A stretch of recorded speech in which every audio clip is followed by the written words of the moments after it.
अध्याय 101। तो फिर चलो पागलों की तरह प्यार करते हैं। सोंग डू लिट ने कहा, अभी भी क्वाव्यक्तु की जरूरत है। जोर से चिल्लाने की इच्छा को दबाने की कोशिश कर रहा था। हालांकि एक बात थी जो अभी भी हल नहीं हुई थी। मोसन शहर छोड़ने के बाद अभी भी एक बात थी जो हमेशा क्वाव्यक्तु को परेशान करती थी। इस मामले के कारण उसे हर रात बुरे सपने आते थे। दुःस्वप्न का कारण यह था कि सोंग डू लिट ने उसकी गर्दन को गले लगाया और चापलूसी भरे लहजे में पूछा, क्या क्वाव्यक्तु को अभी भी एक भयानक टीम माना जाता है? बस एक अंक जीता और आप पहले से ही एक भयानक टीम के खिताब से छुटकारा पाना चाहते हैं? उसका माथा उसके माथे से टकराया। हाँ, बस एक अंक जीता? बस एक अंक जीता। आपका मतलब यह है कि क्वाव्यक्तु अभी भी एक बहुत ही भयानक टीम है। आप ऐसा कह सकते हैं। वे सभी सक्रिय रूप से आपके दरवाजे पर लाए गए हैं, लेकिन आप अभी भी एक बहुत ही भयानक टीम है। आवाज बढ़ी, क्या इस तरह से दरवाजे तक सक्रिय डिलीवरी होती है? क्या मतलब है तुम्हारा? दूसरे आदमी के जूते पहनना और खुद को दरवाजे तक पहुंचाना? उसने अपने दांत पीस लिए। उसने जवाब देने की हिम्मत नहीं की। उस जैकेट के बारे में क्या? शर्ट में बड़े छेद के बारे में क्या? क्वाव्यक्तु लंबे समय से टोंग डू लिट के इस सवाल का इंतजार कर रही थी। गुलान शेंग के हिस्से को छोड़कर क्वाव्यक्तु ने कहानी सुनाना शुरू किया, चिड़ियाघर में डॉल्फिन की कहानी बताते हुए कि वे उसकी बात नहीं सुनते। उस हिस्से को कहने के बाद मुझे अपने दिल में अन्याय महसूस हुआ। डॉल्फिन ने मुझे कहा था कि मैं तुम्हें खोजने न जाऊं, लेकिन तुम फिर भी मुझे खोजने चली गईं। उसके माथे पर बालों को धीरे से सहलाते हुए उसने धीरे से पूछा, डॉल्फिन ने तुम्हें मुझे खोजने नहीं जाने दिया, लेकिन तुम फिर भी मुझे खोजने चली गईं? सिर हिलाते हुए क्वाव्यक्तु, मैंने अभी अभी 3 अंक बनाए हैं। तो बहुत खराब टीम। क्वाव्यक्तु को एक और अंक मिला। सावधानी से पूछा, मैंने एक और अंक जीता। यह एक सुपर लॉन्ग रेंज 3 पॉइंटर है और यह एक सुंदर गोल था। उसका चेहरा खिल उठा था। वास्तव में एक अंक जीतना बहुत आसान था। वह कहानी सुनाती रही जब तक कि वह ट्रक ड्राइवर की कार में नहीं बैठ गई। उसके शब्दों को बीच में ही रोक दिया गया। तू जाओ। सोंग डूली ने उसके कंधों को थाम लिया, मानो उसे याद दिलाना चाह रहे हों। तुम क्या कर रही हो? तुम ऐसे ही किसी अजनबी की कार में बैठ गई? यू शिव के जरिए। यह जिम्बाब्वे है। यह जगह अफ्रीका है।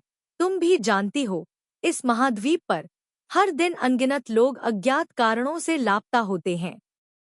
वह कोई अजनबी नहीं है। तुम जानती हो उसका नाम मैका है। वह एक ट्रक ड्राइवर है। उसकी बहन जिम्बाब्वे के एक अमीर इलाके में रहती है। उसका साला एक तंबाकू कारखाने का मालिक है। उसका घर का पता, फोन नंबर, बहन का नाम, घर कहाँ है, तंबाकू कारखाना कहाँ है, तुम्हें यह सब पता है? मैंने अपना सिर नीचे किया। सुंदर बाल, सुंदर चेहरा, अच्छी फिगर। मुझे तुरंत लगा कि ये चीजें खतरे को सुरक्षा में बदलने में मेरी मदद कर सकती हैं। नहीं नहीं नहीं, बिल्कुल विपरीत। जिन परिस्थितियों ने मुझे अभी गर्वित किया था, वे सभी मुझे खतरे में डाल देंगी। सोंग डूली ने उसे किस रूप में देखा? उसने जो कुछ भी कहा, उसे वह समझ गया। वह बस, मुझे तुम्हारी बहुत याद आती है, मैं तुम्हें बहुत देखना चाहती हूँ। उसके होंठ उसके होठों से मजबूती से चिपके हुए थे। एक पल उसने उसकी जीभ को कसकर लपेटा, अगले ही पल उसने उसके मुंह के कोने को चूमा, अगले ही पल उसने उसके कान के लोब को काटा, अपने दांतों से उसकी नाक की नोक को रगड़ा, उसके होठों को जोर से चाटा और चूसा, जाने दिया, उसके दांतों को अलग किया। उसकी जीभ बिजली की गति से आगे बढ़ी। उसने भी तुरंत जवाब दिया, उलझाने की पूरी कोशिश की, जब तक उसकी सांस लगभग फूलने लगी। उसका सिर उसके कंधे के खोखले हिस्से पर टिका हुआ था, हाँफ रहा था। आगे क्या? उसने ट्रक ड्राइवर के बहनोई से पूछा। इस बार वह उसका नाम भी नहीं जानती थी। वियत्तु के माध्यम से, तुम मुझसे और क्या कहना चाहती हो? उसकी आवाज में कड़वाहट थी, जैसे कि वह उसे जिंदा ही खा जाना चाहता हो। मुझे पता है, मुझे पता है। जब उसने कहा कि उसे उस छोटे से विमान में सिमट कर रहना है, तो सोंग डू लिट ने फिर से आह भरी और उसे चूमा। इस बार यह एक बेहद कोमल चुंबन था, बेहद कोमल। चूमते हुए उसने बुदबुदाया, क्वा वियत्तु वास्तव में एक दयनीय छोटी लड़की है। यह आसान नहीं था। जिम्बाब्वे तक, ठीक है, 60 मील तक एक ऊबड़-खाबड़ कार में बैठना पड़ा, आखिरकार जहां वह रहता था। अगर मैं आपके सहायक से नहीं टकराता, तो मैं आपकी कार के सामने भाग जाता, उसने उससे कहा। इस डर से कि कहीं वह न कह दे, क्वा वियत्तु, तुम मुझसे और क्या कहना चाहते हो? मैंने अपने हाथ से उसका मुंह ढक दिया और कहा कि मैं भविष्य में उसकी कही हुई बातें याद रखूंगी। यह अफ्रीका है। फिर उसने स्पष्ट रूप से कहा। खुलासा पोशाक सोंग डुलीम को देखने के लिए थी। लाल होंठ भी केवल सोंग डुलीम को देखने के लिए थे। उसके गालों पर लाल रंग भी सोंग डुलीम के लिए था। क्वा वियत्तु, क्वा वियत्तु, मैं यहाँ सोंग डुलीम को देखने के लिए नहीं हूँ। मैं यहाँ सोंग डुलीम की जान लेने के लिए हूँ। गंभीर स्वर में, मुझे बताओ, तुम सोंग डूली के सबसे कट्टर प्रतिद्वंद्वियों में से किसके लिए काम करते हो? वह खिलखिलाकर हंसी।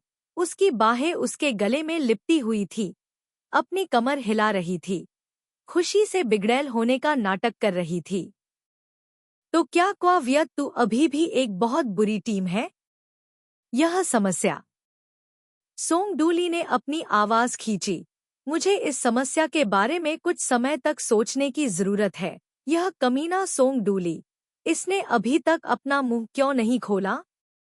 क्या होगा अगर उसे फिर से बुरा सपना आए? मैंने दबे पांव उसके कान में पूछा। क्या तुम्हें पता है कि हमने क्वा वियत्तु के सपने में क्या किया था?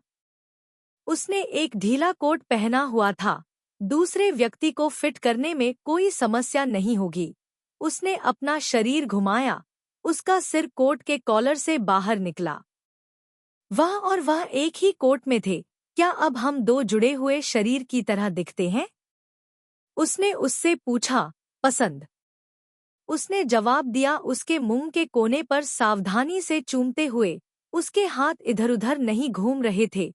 उसकी तरफ देखते हुए ऐसा लग रहा था कि उसे और मेहनत करनी होगी।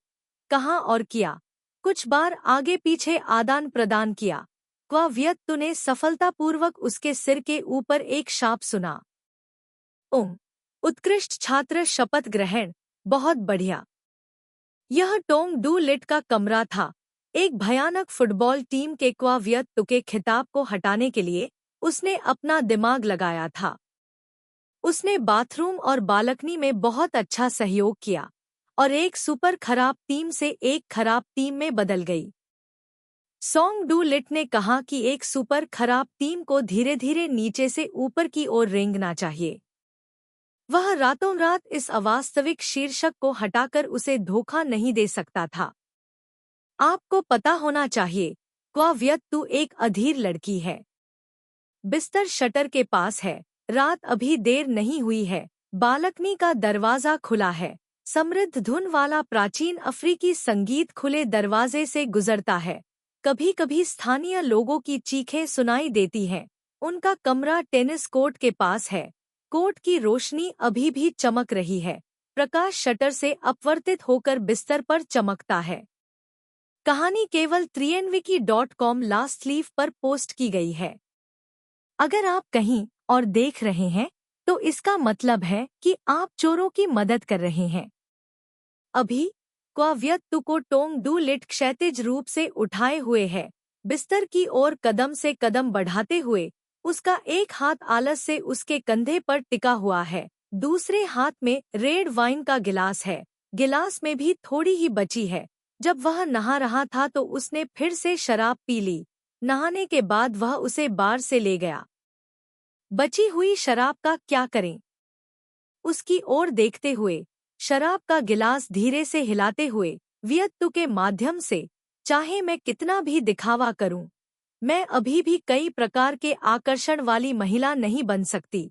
उसने उससे कहा कि उसके विचारों का अनुमान लगाया गया था और उसने अपने दिल में कोसा, लेकिन उसकी आंखें मासूम थी। मैं दिखावा भी नहीं करता।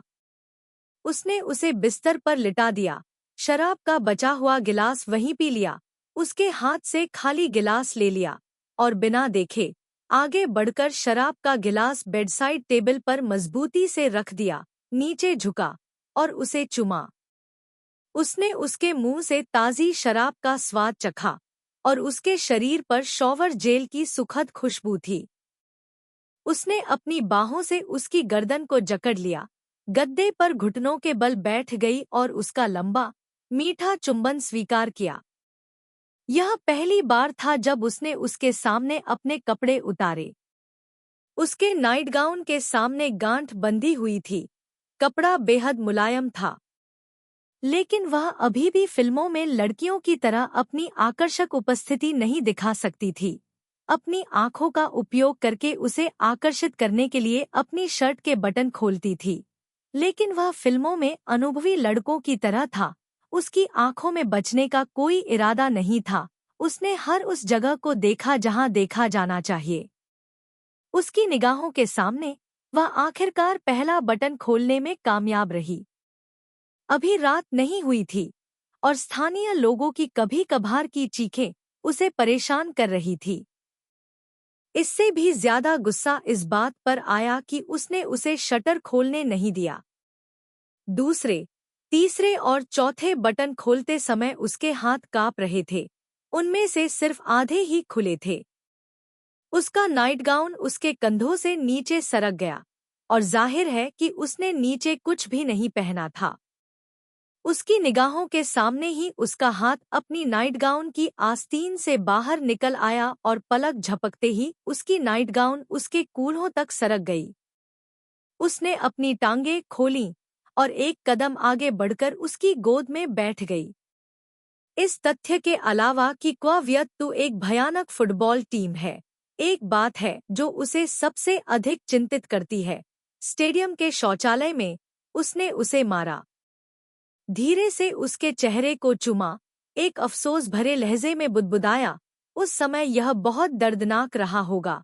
उसके चेहरे को चूमने के बाद उसने उसके घायल हाथ को चूमा और कहा, हाँ, क्वावियत्तु एक बहुत ही खराब टीम है, यह सही है, क्वावियत्तु एक बहुत ही खराब टीम है। वह हंसा और बोला, क्या? यह सुनने के बाद वह अचानक दुखी हो गई। उसकी अतिशय कोमलता तीक्ष्णता में बदल गई। उसके हाथ उसके कूल्हों पर थे। वियत्तु एक बुरी टीम कहाँ है? ठीक है, ठीक है, क्वावियत्तु एक बुरी टीम नहीं है। उसने कहा कि उसके अनुसार बिस्तर में सभी पुरुषों में यह गुण होता है, उसे तकिए से मारना, लेकिन उसे मारने में सक्षम नहीं होने के कारण वह गलती से उसके ऊपर गिर गया। उसने कराहते हुए कहा, यह लगभग टूट गया है, हो? जल्दी से अपने सिर को उठाते हुए उसने उसे चूम लिया और उसे नीचे दबाया। उसके बगल में उसने एक सिगरेट निकाली और एक प्रतीकात्मक सिगरेट ली। उसके लिए सिरदर्द था, लेकिन एक पल में IAS में बदल गया। इस अक्षर दूसरों को अंतहीन सोचने के लिए पर्याप्त था, लेकिन कोई भी मदद नहीं कर सकता था, लेकिन स्वीकार करता है। उसके पास बहुत सारी पूंजी थी। तो अब बिस्तर पर महिला किस स्थिति में है? अपनी आंखें सिकोड़ते हुए उसने ध्यान से देखा। क्षैतिज रूप से यह अक्षर N जैसा दिखता था, लंबवत रूप से यह अक्षर Z जैसा दिखता था, लेकिन चाहे वह Z हो या N, यह फिर भी मनमोहक था। इस मनमोहकता ने उसे लंबे समय तक स्वेच्छा से उस पर एक नज़र डालने, उसे देखने के लिए मजबूर कर दिया। बिस्तर पर लेटी महिला एक पागल छोटी लड़की से वयस्क हो गई थी। वह उसकी महिला थी। इस समय उसने अपना आसन बदलकर दूसरे अक्षर की मुद्रा बना ली। उसके हाथ इधर-उधर टटोल रहे थे। उसके पैर लात मार रहे थे। वह अचानक बिस्तर से उठ बैठी, अपना सिर घुमाया। उसके लंबे बाल नीचे की ओर बह रहे थे, उसके आधे चेहरे को ढक रहे थे। अब काव्यत तो बिल्कुल भी सुंदर नहीं थी। उसके मुंह के कोने सिकुड़े हुए थे। वह भी बिना हिलडुले वहीं बैठी रही। वह क्या करने की कोशिश कर रही थी? चिंता मत करो, यह उसकी सामान्य रात्रि अवस्थाओं में से एक है। जैसे एक बच्चा अचानक सपने में मकई के खेत में अपने दोस्त से लड़ता है, इतनी जोर से लड़ता है कि वह उठकर बैठ जाता है, अपने पैरों पर खड़ा हो जाता है और अपने प्रतिद्वंद्वी को जमीन पर गिरा देता है। 2 पर 1 की लड़ाई का जादुई एहसास। सोंगडूली ने मन ही मन उल्टी गिनती शुरू कर दी, 3, 2, 1। लेकिन इस बार काव्यत तो तुरंत लेट नहीं गई। उसने अपने बालों को सहलाया और सोंगडूली से पूछा कि वह सो क्यों नहीं रहा है, बल्कि वहां बैठा हुआ है।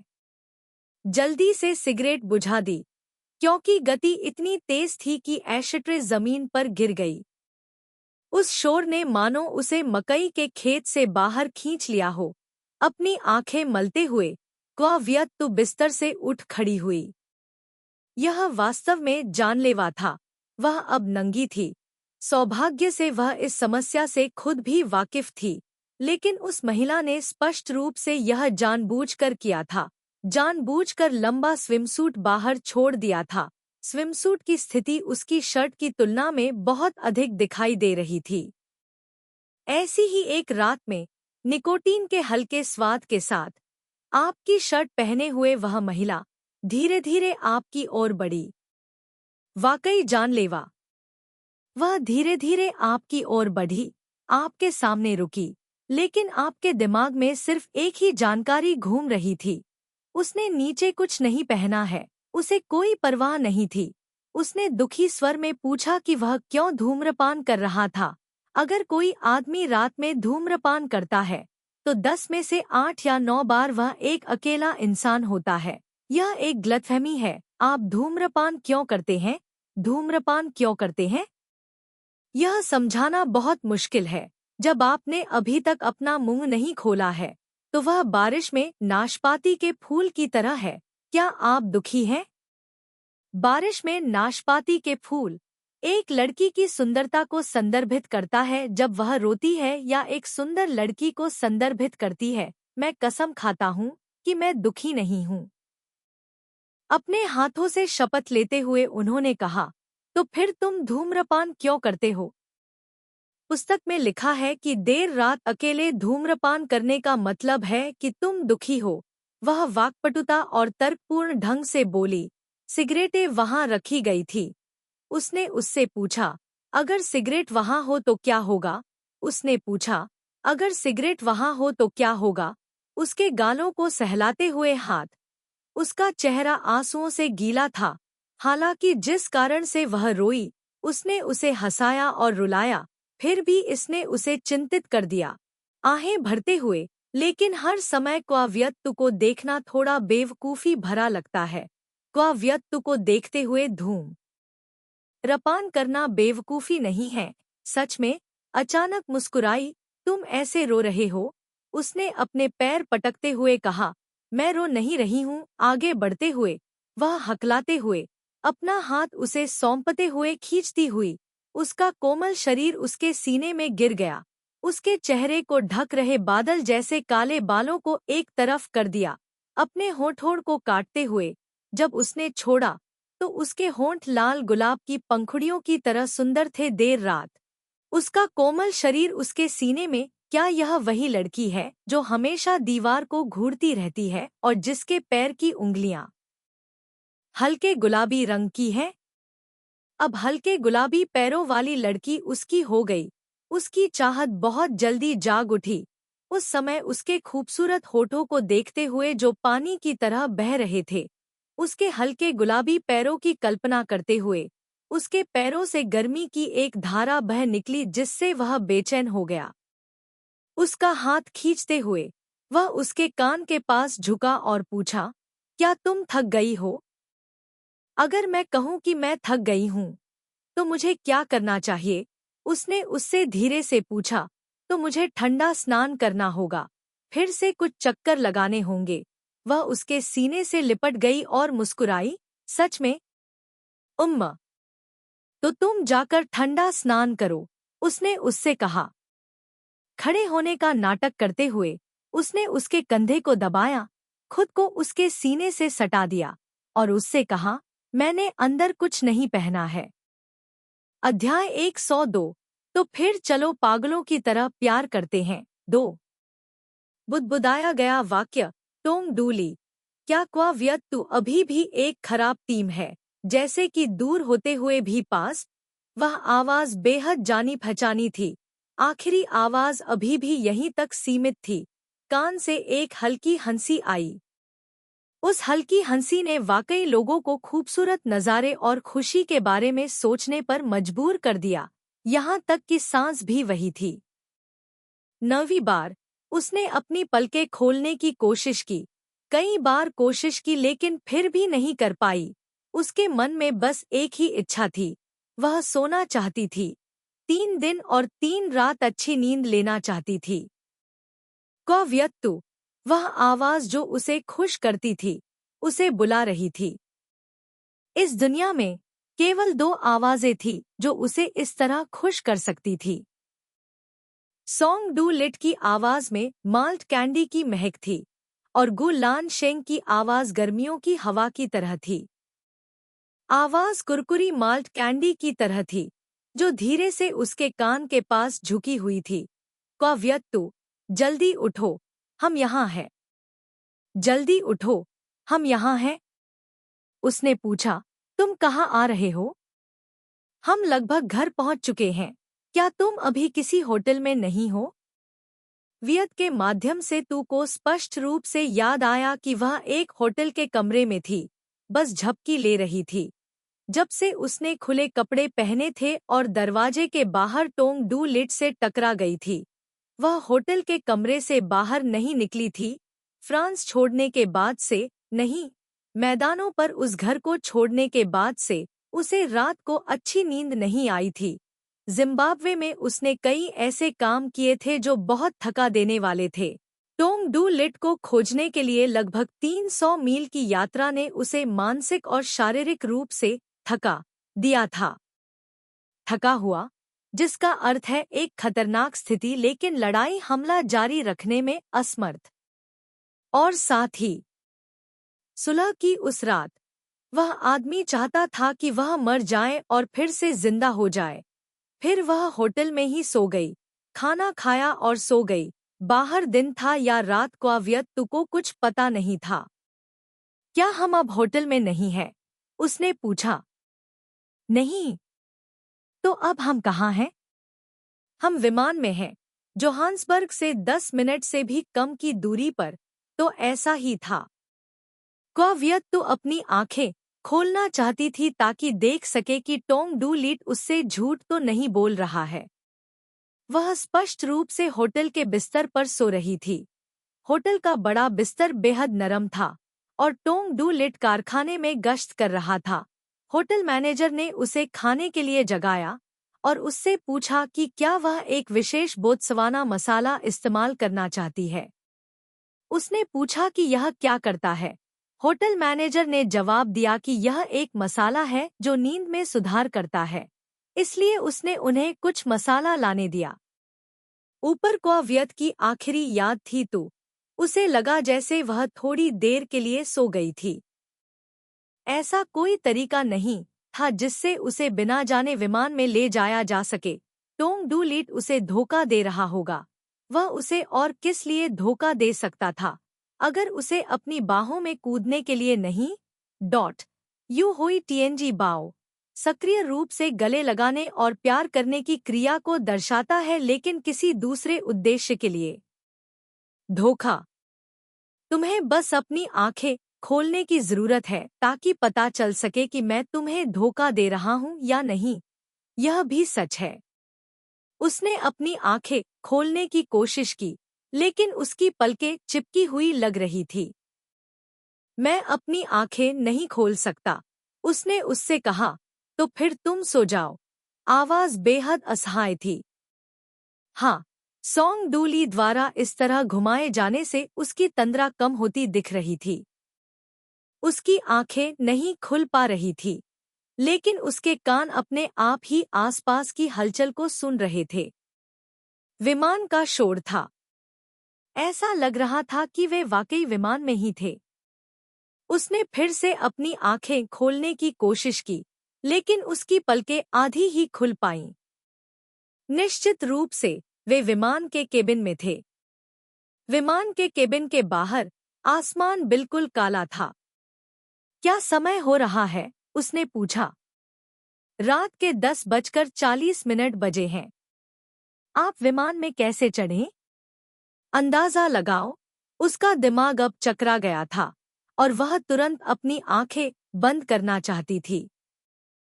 जब उसने फिर से अपनी आंखें खोली तो क्वाव्यक्तु पहले से ही कार में था।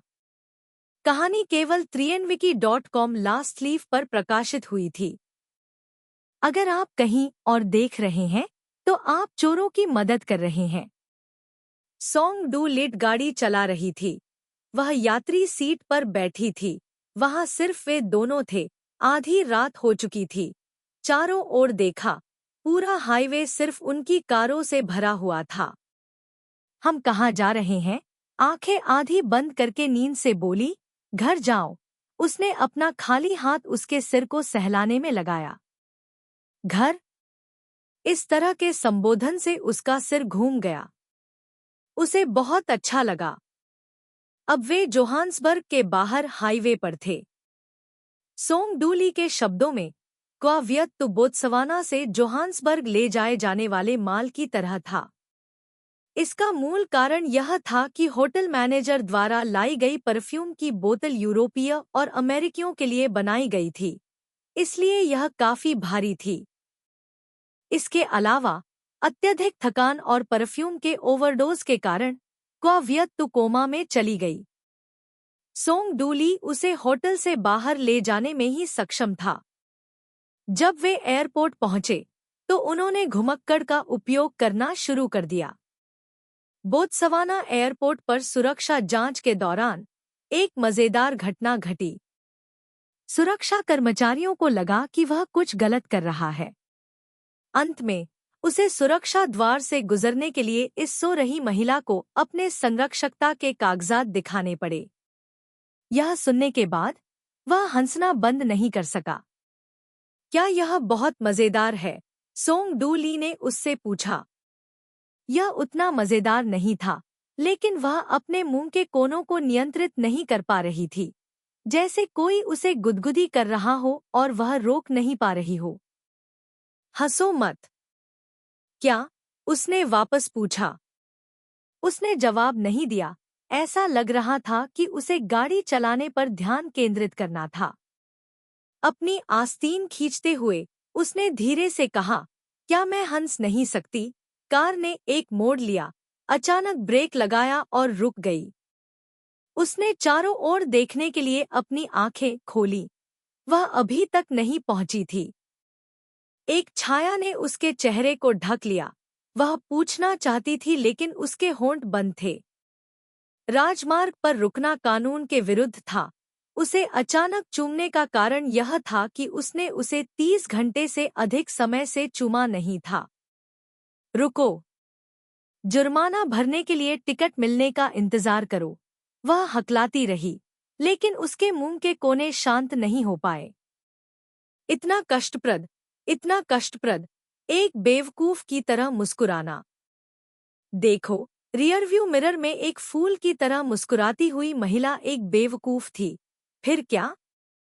भूल जाओ, बस एक बेवकूफ की तरह। यह सब सोंग डू लिट की गलती थी। अचानक उसे चूमना, उसे चूमने वाला व्यक्ति ऐसा लग रहा था जैसे कुछ हुआ ही नहीं था। इसके विपरीत, चूमा जा रहा व्यक्ति ऐसा लग रहा था जैसे उसे तब तक चूमा गया हो जब तक उसका सिर चक्कर न आने लगे। कितना शर्मनाक! उसे अप्राकृतिक होने देना पड़ा। थोड़ी देर के लिए उसके कान में फुसफुसाते हुए उसकी आंखें कभी-कभी कहीं और देखती थी। यह कहने के बाद उसने उसे प्रोत्साहित किया। उसने अब सड़क पर देखा, वहां कोई और नहीं था। अगर कोई कार भी गुजर रही होती तो यह और भी रोमांचक होता। सबसे महत्वपूर्ण बात यह थी कि वह गाड़ी चलाना जारी रख सकता था और रोमांच को वह अकेली संभाल सकती थी। उसने जवाब नहीं दिया, लेकिन यह स्पष्ट था कि उसकी सांसें अब पहले जैसी शांत नहीं थी। बात बस इतनी थी कि ग्रीनलैंड का बच्चा एक बेहतरीन छात्र था और गुप्त और अजीबोगरीब चीजों को आत्मसात करने की उसकी क्षमता बहुत मजबूत थी। लेकिन इस तरह की चीजें सार्वजनिक रूप से करना, एक बेहतरीन छात्र ऐसा करने में सक्षम नहीं होगा। यह बिल्कुल एक हॉट सेलिब्रिटी की तरह था। इन सुपरस्टार मूर्तियों को सड़क के किनारे पेशाब करने देना बहुत मुश्किल था, भले ही सड़क के किनारे कोई न हो। गलत मत समझिए, वह उसे सड़क के किनारे पेशाब करने के लिए प्रोत्साहित नहीं कर रही थी। उसकी आंखें सॉन्ग डू लाई के चेहरे पर टिकी थी। वह इस बेहतरीन छात्र को आंतरिक पीड़ा सहने देने के परिणामों का आनंद ले रही थी। आप ऐसा सोच सकते हैं, लेकिन यह एक सार्वजनिक स्थान है ना? ठीक है। क्वावियत तो आग में घी डालने में माहिर है। इधर-उधर देखने का नाटक करते हुए उसने टोंग डू लिट से कहा कि उसे अभी केले खाने हैं। केले बहुत प्यारे होते हैं, खास तौर पर अभी-अभी तोड़े गए केले बहुत सख्त होते हैं। क्या कार में कोई केला है? हूँ? उसकी सांस ऑर्किड की तरह थी। उसने कोई जवाब नहीं दिया। क्वावियत तो अपने दिल में बहुत खुश थी। बहुत जल्द वह टोंग डू लिट के एक बेहतरीन छात्र के मुखौटे को फाड़ देगी। मैं केले खाना चाहती हूँ। मुझे भूख लगी है। आवाज और आंखें दोनों ही सही थी। तो खाओ, टोंग डू लिट ने सरलता से उत्तर दिया। हो? शायद तुम समझ नहीं पा रहे हो। क्या तुम समझ रहे हो कि मैंने अभी तुमसे क्या कहा? बेशक मैं समझ गया। बेशक मैं समझ गया। यह असंभव है। यह एक सार्वजनिक स्थान है। ग्रीनलैंड का एक बच्चा उसे इतनी शांति और निर्णायक रूप से ऐसा करने की अनुमति नहीं दे सकता। शांति और निर्णायक रूप से जैसे, क्या तुम मुझे थोड़ी देर के लिए अपनी किताब उधार दे सकते हो? ठीक है, उसे गलत समझा होगा। गलत समझा होगा कि वह वास्तव में केले खाना चाहती थी। इस व्यक्ति ने कहा कि 4 साल की उम्र से लेकर 22 साल की उम्र तक केवल क्वावियत्तु थी। यह एक नौसिखिया था। क्वावियत्तु को लगा कि उसे इसे थोड़ा और समझने योग्य बनाने की आवश्यकता है। टोंग डू लिट, तुम्हें यकीन है कि तुम नहीं जानते। क्वावियत्तु, तुम सही हो। अभी सड़क पर एक भी व्यक्ति नहीं है। भले ही वहां होता, यह और भी अधिक रोमांचक होता और मैं गाड़ी चलाना जारी रख सकता हूँ। साथ ही एक पल के लिए रुका। उसे आईने से देखते हुए कार, एक अत्यंत शांत स्वर का उपयोग करके उसे आश्वस्त करने के लिए कि यह सफलतापूर्वक उतरेगा, ने यह भी कहा कि उसने समय समय पर ऐसी चीजों के बारे में सोचा था। वह तब तक इंतजार करना चाहता था जब तक कि गलती से इसे सामने लाने का समय न आ जाए। अप्रत्याशित रूप से उसने पहले सुझाव दिया। क्वावियत्तु वास्तव में मेरी प्यारी लड़की है। मैं आपके छोटे मुंह को इसे सब कुछ खाते हुए देखने के लिए इंतजार नहीं कर सकता। थोड़ा थोड़ा करके यहाँ उतरते हुए हमें एक अत्यंत अंधेरे आत्मा के साथ समझना चाहिए। इतना ही नहीं, उसने आगे बढ़कर उसके सिर के ऊपर हाथ भी बढ़ाया जैसे कि वह किसी पिल्ले को सहला रहा हो। एक पल के लिए क्वावियत्तु को लगा कि वह नौसिखिया है। एक पल बाद, जल्दी करो। उसने अपनी आवाज धीमी कर ली। ईमानदारी से कहूँ तो मैं अब और इंतजार नहीं कर सकता। नहीं नहीं नहीं। उसने जोर से हाथ हिलाया। क्या हुआ? उसने उससे कहा कि यह बहुत जोखिम भरा है। वह निर्णायक क्षण में पहाड़ से नीचे उतर सकता है। यहाँ कोई पहाड़ नहीं है। चारों ओर देखते हुए, यह सही है। वे अब मैदानी इलाकों में थे। बाढ़ को छोड़कर सड़क के दोनों किनारे बेहद सपाट थे। तुरंत पहाड़ों को बाढ़ में बदल दे, यह कहते हुए कि अगर वे गलती से किसी दुर्लभ जानवर से टकरा गए तो यह एक आपदा होगी, वे जेल जाएंगे।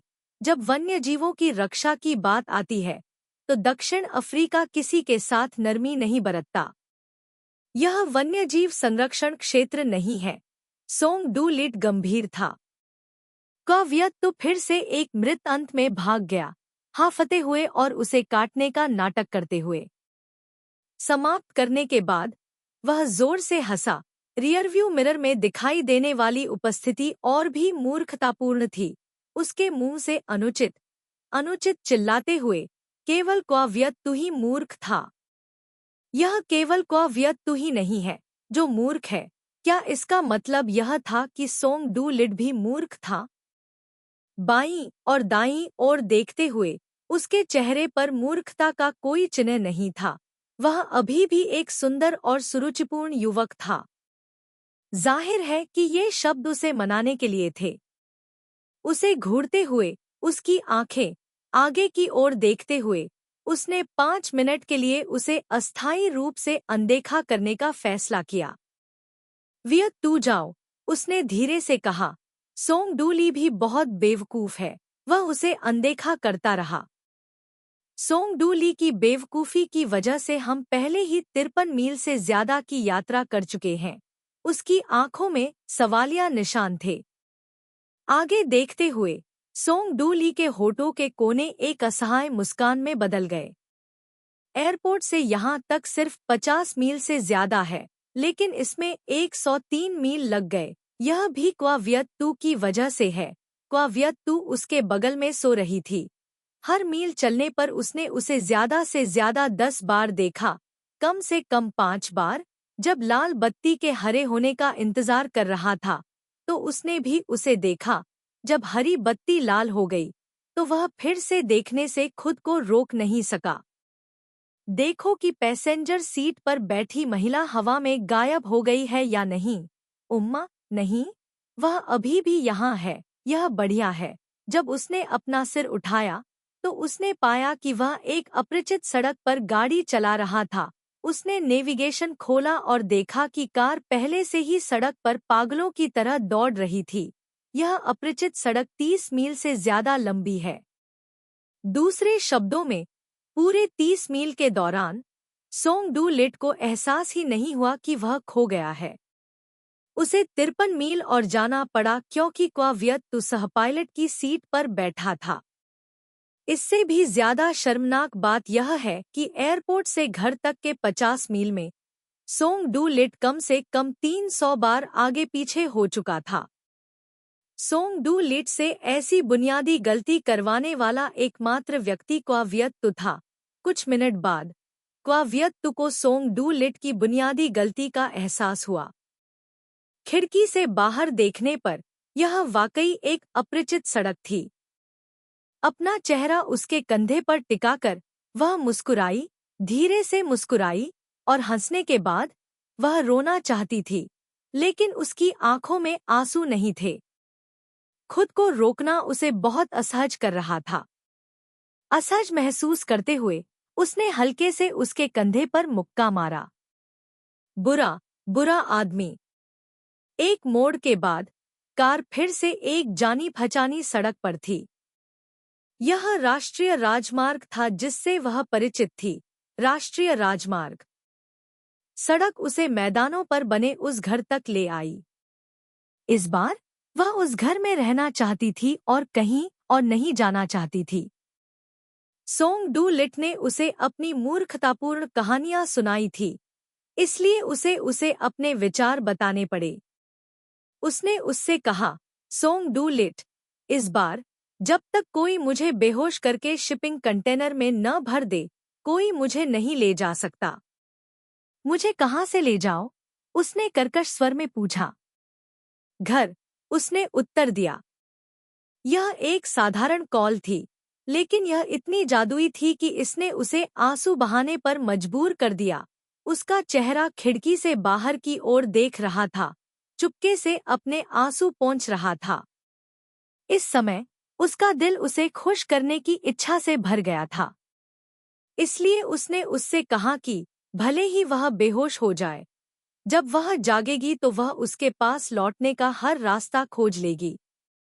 वियत्तू के जरिए, वियत्तू के जरिए अंधेरी कार में उसने उसके होठों को चूमा, चक्करदार तेज गति से गाड़ी चलाते हुए उसे लगातार चीखने पर मजबूर कर दिया, क्योंकि वह जल्दी से घर पहुंचना चाहता था, जल्दी से उसे चूमने, उसे छूने, निजी राजमार्ग पर गाड़ी चलाने, फिर जल्दी से गैरेज में जाने, इंजन बंद करने, उसे दबाने का इंतजार नहीं कर सकता।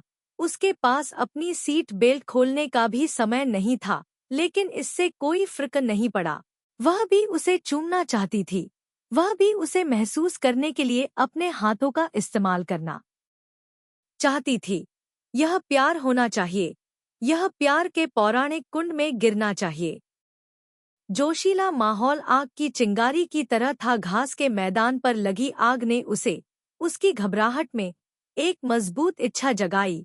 अंधेरे में उसके घने चुंबन को स्वीकार करते हुए, उसे कसकर गले लगाने के लिए अपनी बाहें फैलाते हुए, वह चाहती थी कि वह अपने शरीर की हर नस को एक में मिला दे। तभी इस दुनिया में कोई ताकत नहीं होगी जो उन्हें अलग कर सके। निश्चित रूप से चीजें इतनी आसानी से नहीं हुई। जैसे ही उसने कहा कि इस दुनिया में कोई ताकत नहीं है जो उन्हें अलग कर सके, मैरियन ने विरोध का संकेत लिया और यार्ड में चली गई।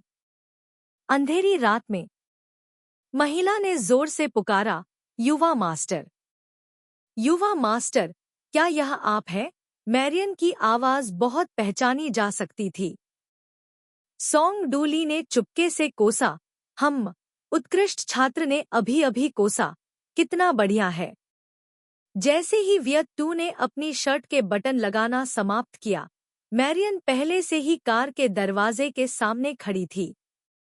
उसे याद आ रहा था कि उसके हाथ में एक टॉर्च थी। टॉर्च को चालू करें, लेकिन इसे कार में चमकने की हिम्मत नहीं है। उसके हाथों को धन्यवाद दिया गया कि वह ईश्वर को धन्यवाद देता है। मैरियन ने अपना मुंह खोला और नॉनस्टॉप से बात की। विदेशियों की लूट, जोहान्सबर्ग सरकार ने शहर की सुरक्षा में सुधार के लिए कड़े कदम उठाने शुरू कर दिए हैं। शाम को अखबार में खबर आई कि पुलिस और अवैध अप्रवासी मौत से लड़ रहे हैं, लेकिन क्योंकि युवा मालिक समय की बहुत स्पष्ट अवधारणा वाले व्यक्ति थे और युवा मालिक ने यह नहीं बताया कि वह कब लौटेगा, इससे मैरियन बहुत चिंतित हो गई। युवा मालिक की कार को देखना मुश्किल था, लेकिन युवा मालिक की कार लंबे समय से गैरेज में थी, इसलिए उसने अपने पति को उसे खोजने के लिए जाने दिया और वह स्थिति की जांच करने के लिए गैरेज में चली गई। ठीक है, अब मैरियन को अपने दिल में चिंता करने की जरूरत नहीं थी, लेकिन मैरियन अपनी जिज्ञासा को नियंत्रित नहीं कर सकी। युवा मालिक, अभी क्या हुआ? सोंग डू लिट वास्तव में एक अच्छा आदमी था, एक अच्छा युवा मालिक। उसने धैर्यपूर्वक मैरियन के सवाल का जवाब दिया। ऐसा इसलिए था क्योंकि कॉकपिट में कुछ समस्या थी। मूल रूप से क्वावियत्तू और सोंग डू लिट आगे आगे चल रहे थे, मैरियन उनके पीछे थी और मैरियन के पीछे उसका पति था। आज रात सितारों से भरी हुई थी। जोहान्सबर्ग छोड़ने के बाद से आकाश सेम जैसे छोटे तारे क्वावियत्तू के सपने में एक से अधिक बार दिखाई दिए, जिसमें मोमबत्ती का पेड़ और यहाँ तक कि उसके बगल में चलने वाला व्यक्ति भी शामिल था। उस पल क्वावियत्तू मोमबत्ती के पेड़ से गुजरने का स्वाद चखना चाहती थी। सोंग डू लिट का हाथ खींचना, वास्तव में वह व्यक्ति होने के योग्य है जिसके साथ वह बड़ी हुई थी। सोंग डू लिट ने पहले मैरियन और उसके पति को जाने दिया। 2 लोगों के गायब होने के बाद क्वावियत्तू ने अपनी पीठ के पीछे अपनी बाहें पार की, धीरे धीरे कदम दर कदम आगे बढ़ते हुए कुछ कदम सोंग डू लिट के चारों ओर चले। तीसरी बार जब उसने सोंग डू लिट का चक्कर लगाया तो उसने उसे क्षैतिज रूप से उठाया। उसे मोमबत्ती के पेड़ के बीच से ले जाते हुए उसने दीवार के अंदर एक पैर रखा। क्या यह अब दूल्हा अपनी दुल्हन को घर ले जाते हुए दिख रहा है? उसकी सांस गर्म थी। अध्याय 103। तो फिर आओ पागलों की तरह प्यार करें 3। रात लगभग हो चुकी थी। मैदान पर कमरा अभी भी रोशन था। मैरियन अभी भी इधर-उधर में व्यस्त थी। माननीय युवा मालिक एक सप्ताह के लिए व्यापारिक यात्रा पर गए थे। हर महीने उन्हें समय पर वेतन मिलता था। मिलने वाला वेतन जोहान्सबर्ग के किसी भी मजदूर वर्ग से कम नहीं था। इससे मैरियन बेचैन हो गई। इसलिए चाहे जो भी हो, युवा मालिक को मैरियन के कमरे में लौटने से पहले गहरी नींद में सोना था। बेशक, युवा मालिक का चचेरा भाई भी देर से नहीं आ सकता था। सिर्फ आधे घंटे में मैरियन ने पहले की गई अपनी बेवकूफियों के लिए खुद को 3 बार डांटा था। मैं पहले भी आपके प्रति बहुत अपमानजनक था, मिस। मैरियन बात करती रही, उसके पीछे पीछे चलती रही, कहती रही कि अगर भविष्य में मालकिन को कोई अनुरोध करना हो तो वह सीधे मैरियन से मिल सकती है। यहाँ मैरियन ने सम्मानसूचक शब्द का इस्तेमाल किया है, इसलिए मैंने इसे मालकिन के रूप में रखा है। टेक्वा व्यक्ति ने ओके संकेत दिया। मिस के बाल अभी भी पहले की तरह सुंदर हैं। मैं तहे दिल से आपकी प्रशंसा करता हूँ। सिर में दर्द होने के कारण मैरियन भी उसके पीछे कमरे के बाहर चली गई। क्वा व्यक्ति कमरे के बाहर खड़ी थी। जैसे ही टोंग डू लिट भी कमरे से बाहर निकली, मैरियन तुरंत उड़कर आई। युवा स्वामी, आपको क्या चाहिए?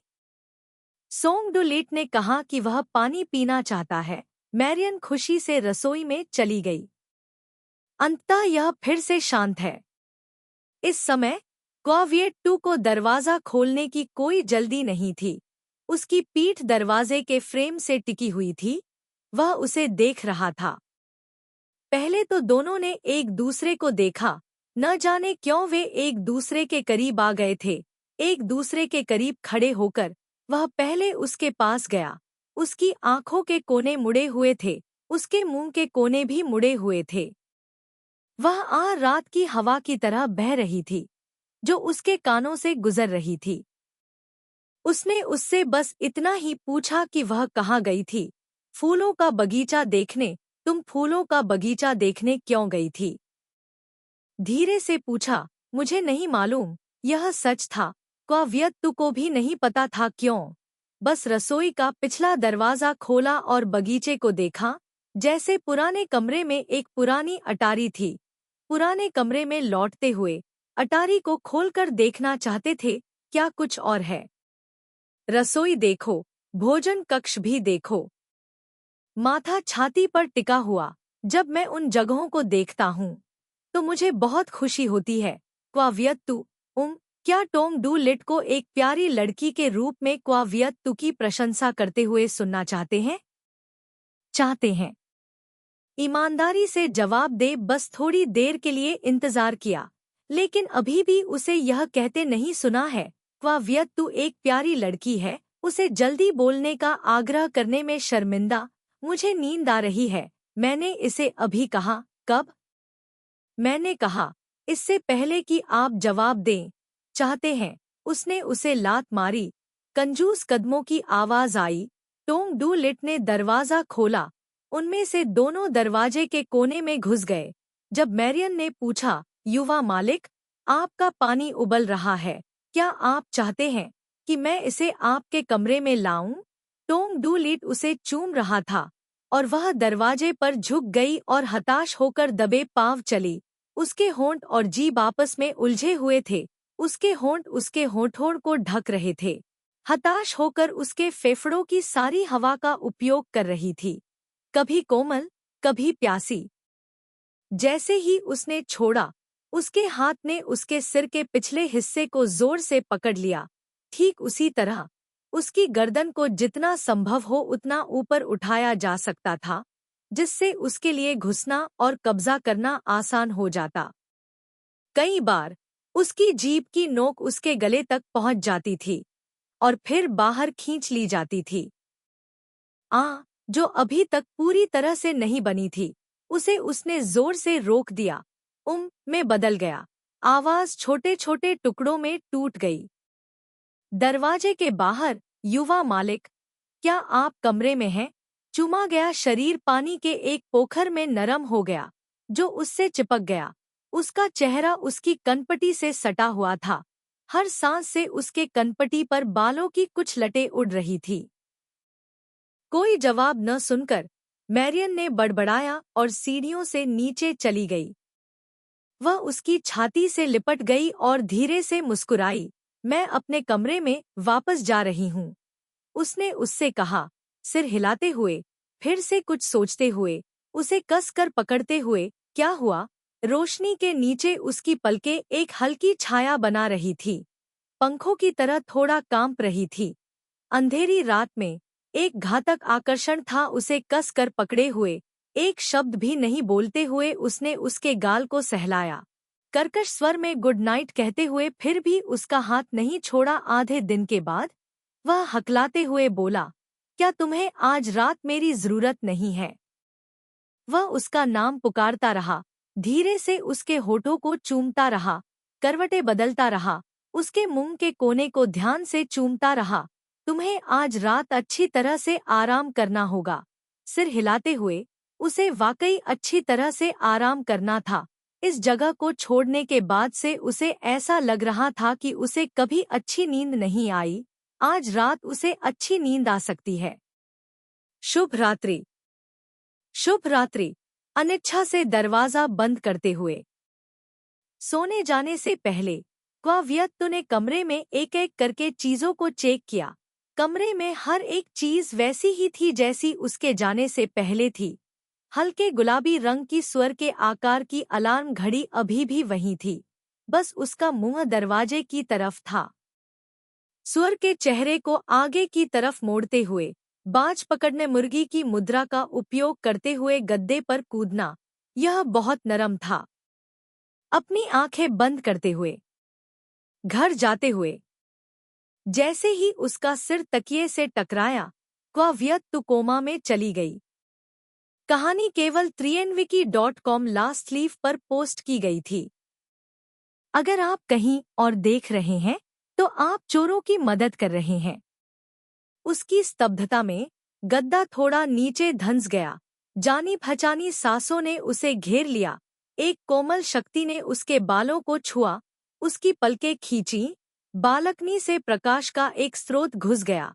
हवा ने धीरे से पर्दे के एक कोने को उड़ा दिया। यह ऊपर और नीचे, नीचे और फिर से ऊपर उड़ गया। इसी तरह दोहराता रहा। दूसरे हाथ ने उसके नाइटगाउन की बेल्ट को छुआ। नाइटगाउन की बेल्ट तितली के आकार में बंधी हुई थी। एक बार खींचा और काम हो गया। क्या तुम बालकनी से अंदर आए हो? उसने पूछा। उम्मा, क्या तुम्हें गिरने का डर नहीं है?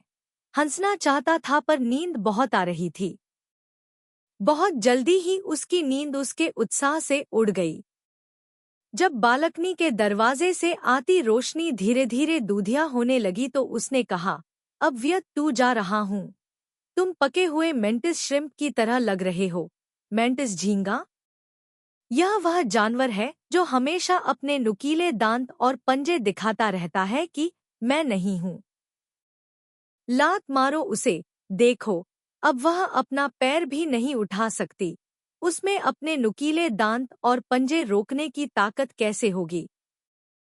क्यों नहीं?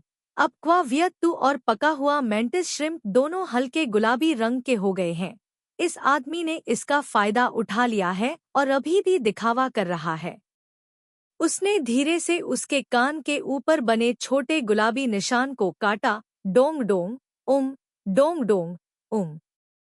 कॉल के आने जाने से पसीने की तेज गंध आ रही थी, जो उसके सीने में घूम रही थी। धीरे धीरे उसकी आंखें खुल रही थी। जब उसकी आंखें खुलने वाली थीं, उसने फिर से बालकनी की तरफ देखा। पर्दा अभी भी उसी तरह से हिल रहा था और गिर रहा था। फिर से अपनी आंखें उठाकर उसने उसे छुआ। इस कोण से वह केवल उसका निचला जबड़ा देख सकती थी। उसका दिल बेचैन था। उसने उसके निचले जबड़े को छूने के लिए हाथ बढ़ाया। यह थोड़ा खुजली वाला था। ग्रीनलैंड का लड़का, आखिरकार एक वयस्क आदमी में बदल गया। यह बड़ा आदमी कितना बड़ा हो गया था। मुझे सोचने दो। वह इतनी बड़ी हो गई है कि वह गंदी चालें खेल सकती है और इस से उस तक गंदी चालें खेल सकती है। इतना ही नहीं, वह इतनी बड़ी हो गई है कि वह क्वाव्यक्तु की सुपरमैन, क्वाव्यक्तु की स्पाइडरमैन, इतनी बड़ी हो गई है कि वह क्वाव्यक्तु की हल्क हो सकती है। उसे पूरा एवेंजर्स करने के लिए कहना बहुत ज्यादा नहीं है। संतुष्ट महसूस करते हुए उसने अपनी आंखें बंद कर ली। उसने अपनी आंखें बंद कर ली। मैं सोना चाहती हूँ। बाद में बालकनी पर चढ़ते समय सावधान रहना। उसके नितंब पर थप्पड़ मारा गया हंसता स्माइली। जब वह अचंभित थी तो उसके चेहरे पर रोशनी काफी तेजी से बंद हो गई। धीरे से दरवाजा खुलने की आवाज आई। उसके बाद हल्के कदमों की आवाज आई। उसके बिस्तर पर आते हुए कदम। ये कदम मैरियन के होने चाहिए। मैरियन अपने कमरे में क्या कर रही है? क्वाव्यक्तु सोचने में बहुत आलसी थी, पूछने में बहुत आलसी थी। वह अब बहुत थक चुकी थी। वह बस अब सोना चाहती थी। पलक झपकते ही क्वाव्यक्तु दोपहर तक सो गई। जब उसने अपनी आंखें खोलीं, तो मैरियन का बड़ा चेहरा पहले से ही उसके सामने लहरा रहा था। जैसे ही उसने उसे जागते देखा, मैरियन बहुत खुश लग रही थी। उसने कहा कि वह 3 बार उसके कमरे में गई थी। युवा मालिक के काम पर जाने से पहले उसने कहा कि वह चाहता है कि मैरियन उसका अच्छे से ख्याल रखे। मिस मिस क्वाव्यक्तु ने भौहें सिकोड़ते हुए कहा, मिस, क्या आपका शरीर असहज है? आपके शरीर में कोई असहजता नहीं थी। बस इतना था कि मैरियन आपको बार बार यह वह कहकर पुकार रही थी, जिससे क्वाव्यक्तु को थोड़ा सिरदर्द हो रहा था। मुझे फियोना कहो, गंभीरता से कहें। ठीक है, सर। मैरियन ने जल्दी से अपना मुंह ढक लिया और खुद को सुधारते हुए कहा, ठीक है, फियोना। मैरियन उत्साहित होकर उसके लिए दोपहर का भोजन बनाने चली गई और ढेर सारी बातें करने के बाद वह अपने कमरे से बाहर चली गई। उदाहरण के लिए, आज सुबह काम पर जाने से पहले युवा मालिक ने मैरियन से कहा कि वह उसे फिर से परेशान न करे, क्योंकि वह अभी भी शारीरिक रूप से थकी हुई थी। तुम्हारे कमरे का दरवाजा 3 बार खोलना तुम्हें परेशान करने के लिए नहीं है। मैं बस यह देखना चाहता हूँ कि तुम अभी तक जाग रही हो या नहीं। मैरियन युवा मालिक के चचेरे भाई को नहीं रोक सकती। मैरियन का विषय आपका बहन जैसा रिश्ता बहुत अच्छा होना चाहिए के इर्द-गिर्द घूमने लगा। उदाहरण के लिए, वह इस कमरे में थी जब युवा मास्टर ने मैरियन से इस कमरे को साफ करने के लिए कहा। कमरे में वस्तुएं अपनी मूल स्थिति में रहनी चाहिए। इन शब्दों ने क्वाव्यक्तु के दिल को मीठा कर दिया। मैरियन ने यह भी कहा कि कई बार उसने युवा स्वामी को आधी रात को इस कमरे में अकेले बैठे देखा था, वह भी बिना किसी ध्यान के। मुझे नहीं पता क्यों, युवा स्वामी का इस कमरे में बिना किसी ध्यान के दिखना मैरियन को बहुत असहज महसूस कराता था। मिठास अभी खत्म भी नहीं हुई थी कि फिर से कड़वाहट के कुछ हिस्से उभर आए। बहुत जल्दी मैरियन ने विषय को जिम्बाब्वे में बदल दिया। मैंने सुना है कि आप अभी जिम्बाब्वे से वापस आए हैं।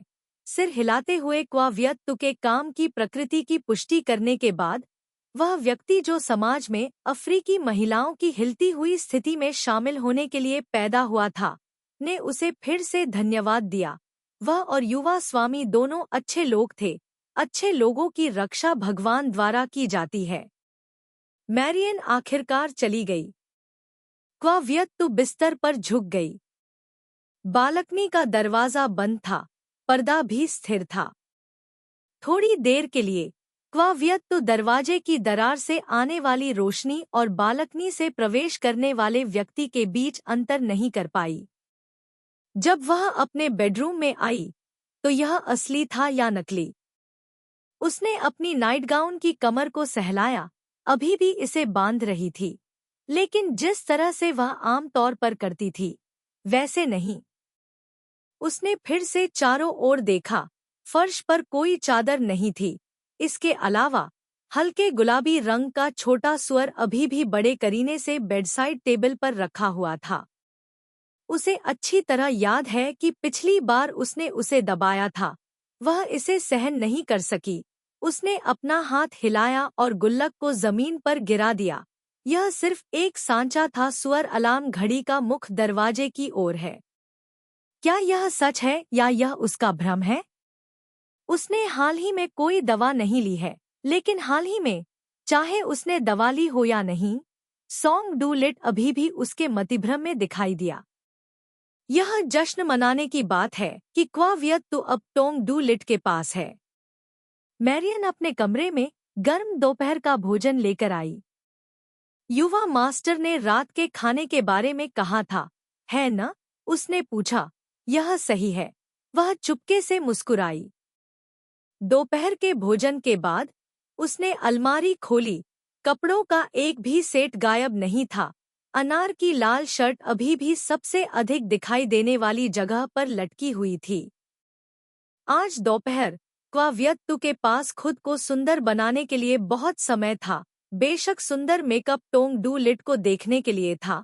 वह चाहती थी कि वह कमरे में प्रवेश करे, उसे एक बार देखे और दूर न जा सके। उस समय मिस मैरियन ने फिर कहा, हे भगवान, आपका रिश्ता वास्तव में अच्छा है। खुद को खूबसूरती से तैयार करने से पहले क्वा वियत को अभी भी कुछ और फोन कॉल करने थे। पहला कॉल जेनिफर को था। फोन कॉल के दौरान क्वा वियत को पता चला कि जेनिफर की बदौलत बातचीत करने वाली टीम भंग हो गई थी और सदस्य अपने अपने पदों पर लौट आए थे। दूसरा कॉल दादाजी को था। दादाजी को बताया कि वह सुरक्षित है और यह भी कहा कि वह वर्तमान में सोंग डू लाई के घर में है। जियाजी झांग इन शब्दों को सुनकर बहुत खुश हुई होगी और एक बार फिर उसे लंबे समय तक एलाई के साथ रहने के लिए कहा। अगर एलाई ने डोंग डोंग को नाराज किया तो वह दादाजी को बुलाएगी और दादाजी डोंग डोंग को उस बदमाश एलाई को सबक सिखाने में मदद करेंगे। हाँ, दादाजी, उसने धीमी आवाज में जवाब दिया। फोन रखते हुए क्वा वियत एक पल के लिए स्तब्ध रह गई। इसके बाद तीसरी कॉल आई। तीसरी कॉल को लैन सिन्ह को थी। फोन कनेक्ट होने से पहले क्वा वियत ने अपने चेहरे की मांसपेशियों को कुछ बार हिलाया। वह बाद में को लैन सिन्ह को धीरे से बताना चाहती थी, मैं अभी टोंग डूली के घर पर हूँ। वह अब को लैन सिन्ह से झूठ नहीं बोल सकती थी। फोन जल्दी से कनेक्ट हो गया। मैं जिनेवा वापस नहीं जा रहा हूँ। मैं अभी जोहान्सबर्ग में हूँ। स्वर भी सौम्य माना जाता है। होटल में को लान सिंह ने पूछा, नहीं। एक पल के लिए रुकें, मैं अपने चचेरे भाई के घर पर हूँ। पिछला वाक्य टोंग डू लिट को क्वा वियत ने चचेरा भाई में बदल दिया था। यह स्पष्ट नहीं है कि यह किस तरह की मानसिकता है, लेकिन अंत में यह एक अच्छी मानसिकता नहीं है। धोखेबाज और चालाक दोनों, लेकिन शर्त को पूरा कर सकती है। क्वा वियत ने को लान सिन्ह से झूठ नहीं बोला। फोन का दूसरा छोर शांत था। क्या गड़बड़ है? उसने धीरे से पूछा। कुछ नहीं। वह एक पल के लिए रुका। तुम जोहान्सबर्ग क्यों जाना चाहती हो? सच में? गुलान शेंग यह सवाल क्यों पूछना चाहती थी? वह वास्तव में उससे झूठ नहीं बोलना चाहती थी। वह जोहान्सबर्ग में क्यों रहना चाहती थी? क्योंकि उसने धीमी आवाज में कहा, क्योंकि दादाजी ने मुझे इलिट के साथ ज्यादा समय तक रहने के लिए कहा था। जल्दी से फोन रख दिया। उसने गो लानसिंग से झूठ नहीं बोला। यह उसके दादाजी थे जिन्होंने उसे एलाई के साथ ज्यादा समय बिताने के लिए कहा था। फोन कॉल के इन चंद मिनटों ने क्वा वियत के सिर को पसीने से भर दिया। उसने धीरे से अपने माथे से पसीना पोंछा और कुछ महसूस किया। उसकी आंखें एक और ठंडी जोड़ी आंखों से मिली। सोंग डू लाई दरवाजे पर खड़ी थी। सोंग डू लाई की नजर को देखकर क्वाव्यक्तु को पता चल गया कि गु लानसिंग के साथ बातचीत उसके कानों में पड़ गई है। मैं अपने चचेरे भाई के घर पर हूँ। ये शब्द आज भी मेरे कानों में गूंजते हैं। मैं अपने दिल में फूट फूट कर हंसता हूँ। भविष्य में क्वाव्यक्तु को निश्चित रूप से एक बहुत खराब फुटबॉल टीम के खिताब से बचना मुश्किल होगा, है ना? अध्याय 104। तो फिर पागलों की तरह प्यार करते हैं 4। गु लानसिंग का फोन रखते ही क्वाव्यक्तु ने देखा कि सोंग डूली उसके बगल में खड़ी है, जिस सुशिक्षित युवा गुरु की मैरियन अक्सर प्रशंसा करती थी। उसका चेहरा बहुत अच्छा नहीं था। सोंग डूली कितनी देर से वहां खड़ी थी, यह पूछने में आलस्य करते हुए क्वाव्यक्तु बाथरूम चली गई। फोन कॉल खत्म करने के बाद अगला काम अपने बालों को धोना और भिगोना था। मैरियन वास्तव में लोगों के दिलों को समझती थी। बाथटब पानी से भरा था, तापमान बिल्कुल सही था। उसने सुंदरता बढ़ाने के लिए शामक आवश्यक तेल भी मिलाया। उसने गुलाब की पंखुड़ियां भी डालीं। बगीचे में कई तरह के फूल थे। अगर यह घटना अभी हुई तो क्वाव्यक्तु ने सोचा कि वह बहुत खुश होगी, और बेशक उसका मूड अब खराब नहीं था, लेकिन यह अभी भी खुश माने जाने से थोड़ा दूर था। अपना लबादा उतारते हुए क्वाव्यक्तु ने खुद को आईने में देखा और चौंक गई। उसका पूरा शरीर हिक्की से ढका हुआ था, जिससे उसे लगा कि उसके शरीर को एलर्जी है। उसने अपने बाल पीछे खींचे, उसकी गर्दन पर भी। बेशक यह एलर्जी नहीं थी। उसने मूल रूप से सोंग डू लिट के वापस आने का इंतजार करने की योजना बनाई थी और उससे पूछा था कि क्या उसने चुपके से छत का दरवाजा खोला था और फिर से उसके बिस्तर पर चढ़ गया था। अब और पूछने की जरूरत नहीं थी। जब सोंग डू लिट अंदर आया तो क्वाव्यक्तु ने अभी-अभी अपने बाल बांधे थे। उसने अपने शरीर के आकार का फायदा उठाते हुए उसका रास्ता रोका। बाहर निकलो, गुस्से से कहा।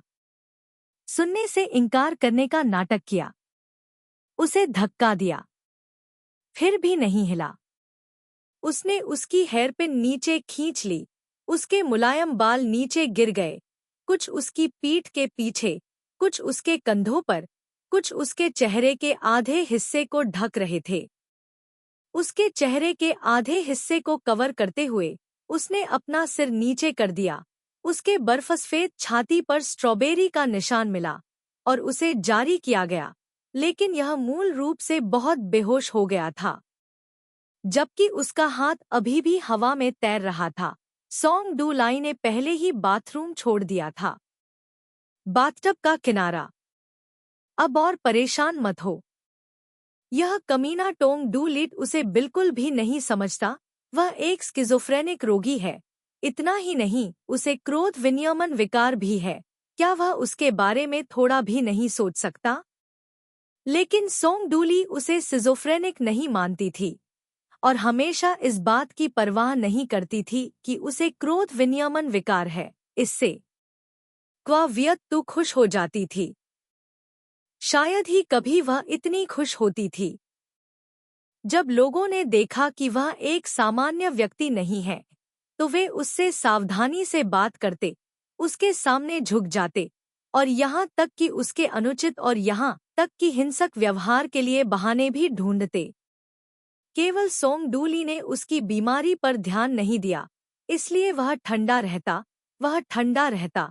इससे क्वाव्यक्तु बहुत सहज हो जाती। बेशक वह विकृत नहीं थी।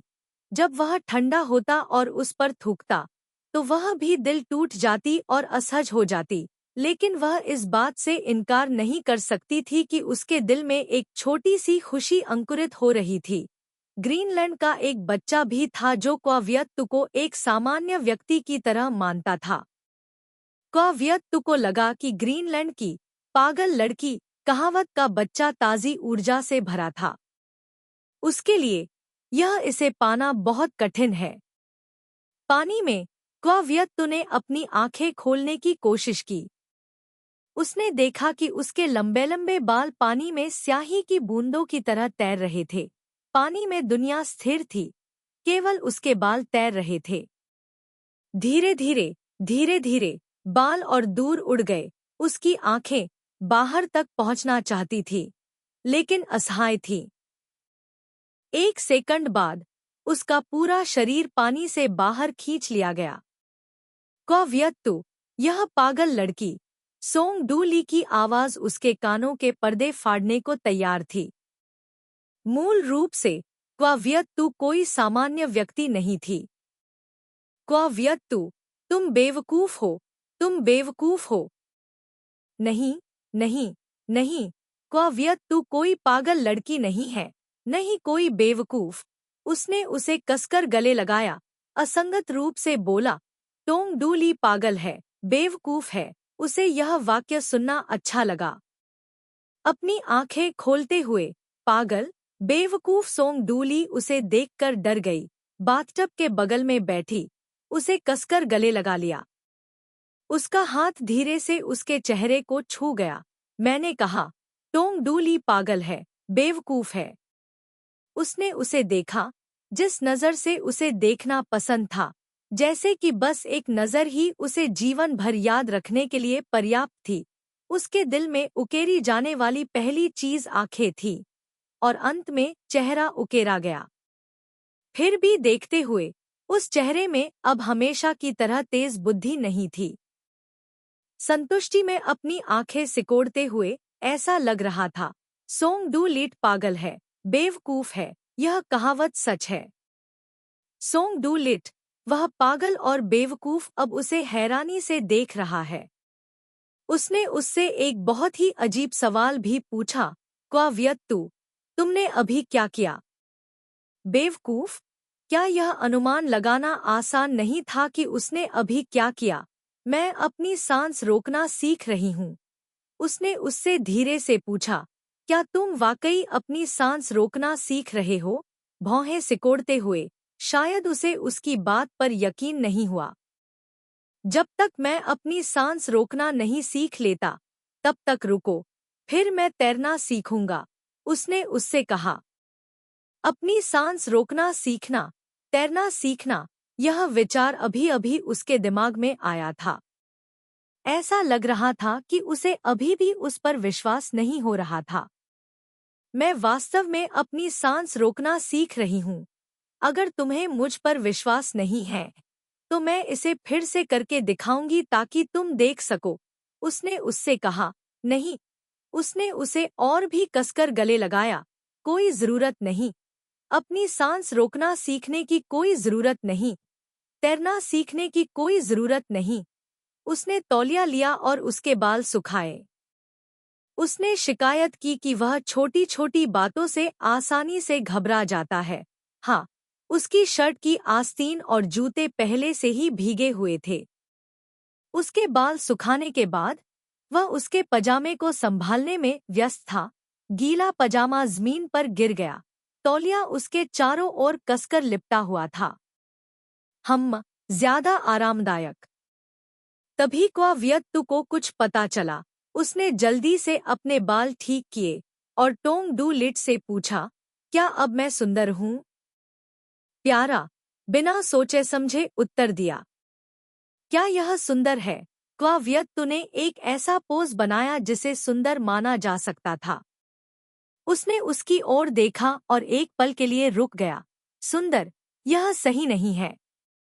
वह उसके कान में झुकी और फुसफुसाई। इससे पहले कि वह बात पूरी कर पाती, टोंग डू लिट ने उस पर जोर से चिल्लाया, क्वाव्यत्तु! क्या? क्वाव्यत्तु दुखी होने से खुद को रोक नहीं पाई। तुम टेढ़ी नहीं हो, टोंग डू लिट ने धीरे से कहा। लेकिन आपने तो कहा था कि मैं सुंदर थी। अगला वाक्य क्वाव्यत्तु ने आगे बोलने की हिम्मत नहीं की। यह निर्विवाद था कि कपड़े टोंग डू लिट ने बदले थे। तौलिया के साथ भी ऐसा ही था। वह अभी भी उसके सामने नंगी थी। टोंग डू लिट ने उसकी कमर को गले लगाया। वह निष्क्रिय रूप से उसके खिलाफ दबा रही थी। उसकी आवाज बेहद कम हो गई। क्या आप सड़क पर एक आदमी को खींच सकते हैं और पूछ सकते हैं कि क्या वह स्तर 10 के बवंडर से डरने के बाद तुरंत कठोर हो सकता है? जब उसने ये वाक्य कहे तो उसने अपने दांत पीस लिए और कहा, लेकिन उसके चेहरे पर हल्का लाल रंग भी बहुत स्पष्ट था। तो यह ऐसा ही था। दूसरे शब्दों में, वह अभी-अभी उससे डर गया था। डर के इस स्तर की तुलना स्तर 10 के बवंडर से की जा सकती है। एक स्तर 10 का बवंडर बहुत शक्तिशाली होना चाहिए। यह एक गगनचुंबी इमारत को धरती के एक सपाट टीले में नष्ट करने में सक्षम होना चाहिए। खैर, यह जवाब क्वाव्यक्तु को बहुत संतुष्ट करता है। ऐसा नहीं है कि उसके आकर्षण में कोई समस्या है। कहानी केवल trienviki.com लास्ट लीफ पर पोस्ट की गई है। अगर तुम कहीं और देख रहे हो तो तुम चोरों की मदद कर रहे हो। मैं तुम्हारे लिए एक शर्ट चुनता हूँ। उसने उसका हाथ खींच लिया। चेंजिंग रूम में सॉन्ग डू लिट की गीली शर्ट पर उसके तलवे चढ़ गए। शर्ट के बटन आधे ही खुले थे। वह एक कोने में दबे हुए थे। कुछ देर के जोश भरे चुंबन के बाद उसका माथा उसके सीने से सटा हुआ था। उसकी सांसें अस्तव्यस्त थीं और वह भी ठीक नहीं था। अपनी सांसों को ठीक करने के बाद उसने उसकी शर्ट के बटन लगाना जारी रखा। उसे लेने के लिए कार पहले ही आ चुकी थी। दोपहर में उसके 4 कार्यक्रम थे। उसने अपनी शर्ट बदलने के लिए घर जाने का बहाना बनाया, बस क्वाव्यक्तु को देखने के लिए। जब वह उसकी शर्ट के बटन लगा रही थी, उसने उसे यह कहते हुए सुना। उसने तुरंत अपने होंठ ऊपर उठाए। शर्ट के बटन आधे ही खुले थे। आखिरी बटन लगाना समाप्त किया। ठीक है। उसकी ठुड्डी को सहलाते हुए उसने संतोष के साथ उसका मूल्यांकन किया। भले ही वह उसे टॉप मॉडल मेन में प्रतिस्पर्धा करने के लिए ले जाए, फिर भी वह कई प्रसिद्ध सुपरमॉडल्स की सुर्खियों में आ सकता है। यह आदमी वास्तव में सुंदर था। हवा में एक जेड पेड़ चमक रहा था, गुलाबी डॉट, सुरुचिपूर्ण, शांत हवा में एक मेपल के पेड़ की तरह। क्वाव्यक्तु उसे फिर से अपने सीने से लगाते हुए उस वाक्य को कहने के बाद मुझे तुरंत पछतावा हुआ। कौन सा वाक्य? जाओ, उसके साथ बिस्तर पर जाओ। क्या यही वाक्य है? हाँ, यह वाक्य वास्तव में घृणास्पद है। इतना गुस्सा कि उसे थप्पड़ मारना चाहता हूँ। ईर्ष्या कभी-कभी लोगों को पागल कर सकती है। मैं उसके होठों को उसकी कनपटियों पर दबाया। मुझे गुलान शेंग से जलन हो रही है। जलन इस बात से कि वह हमेशा क्वाव्यक्तु को आज्ञाकारी और विनम्र बनने के लिए मना सकता है।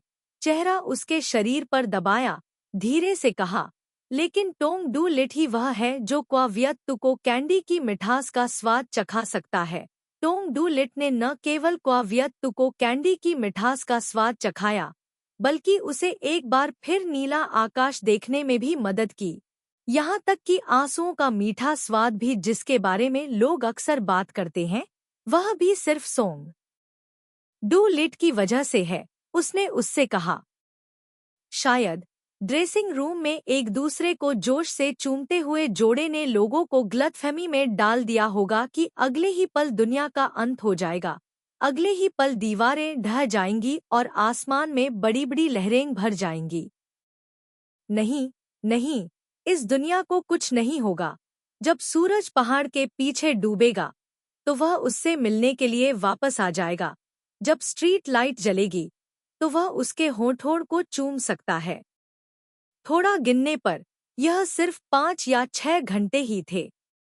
लेकिन जब वे अभी भी उलझे हुए थे, ड्रेसिंग रूम के बाहर छोटे-छोटे कदमों की आवाज सुनाई दी। उसका हाथ उसकी शर्ट के कॉलर को कसकर पकड़ रहा था। उसने उसे जाने दिया। आकर्षक गुलाबी होंठ, मोटे गुलाबी होंठ मुंह फुला रहे थे, मानो किसी के आने और उन्हें ले जाने का इंतजार कर रहे हों। चुपचाप कोसते हुए उसने अपना सिर नीचे किया, एक बार फिर उन गुलाबी होंठों को लपेट लिया। कमरे के दरवाजे के फ्रेम के साथ-साथ कदम चलते रहे। उसका आधा शरीर पहले से ही दरवाजे के बाहर पहुंचते ही दरवाजे के फ्रेम पर खड़े 2 लोग आपस में उलझ गए और एक महिला की आवाज जोर से युवा मालिक को दरवाजे से बुला रही थी। यह पहले से ही तीसरी बार था। मेरा इंतजार करो। उसने उसे जाने दिया।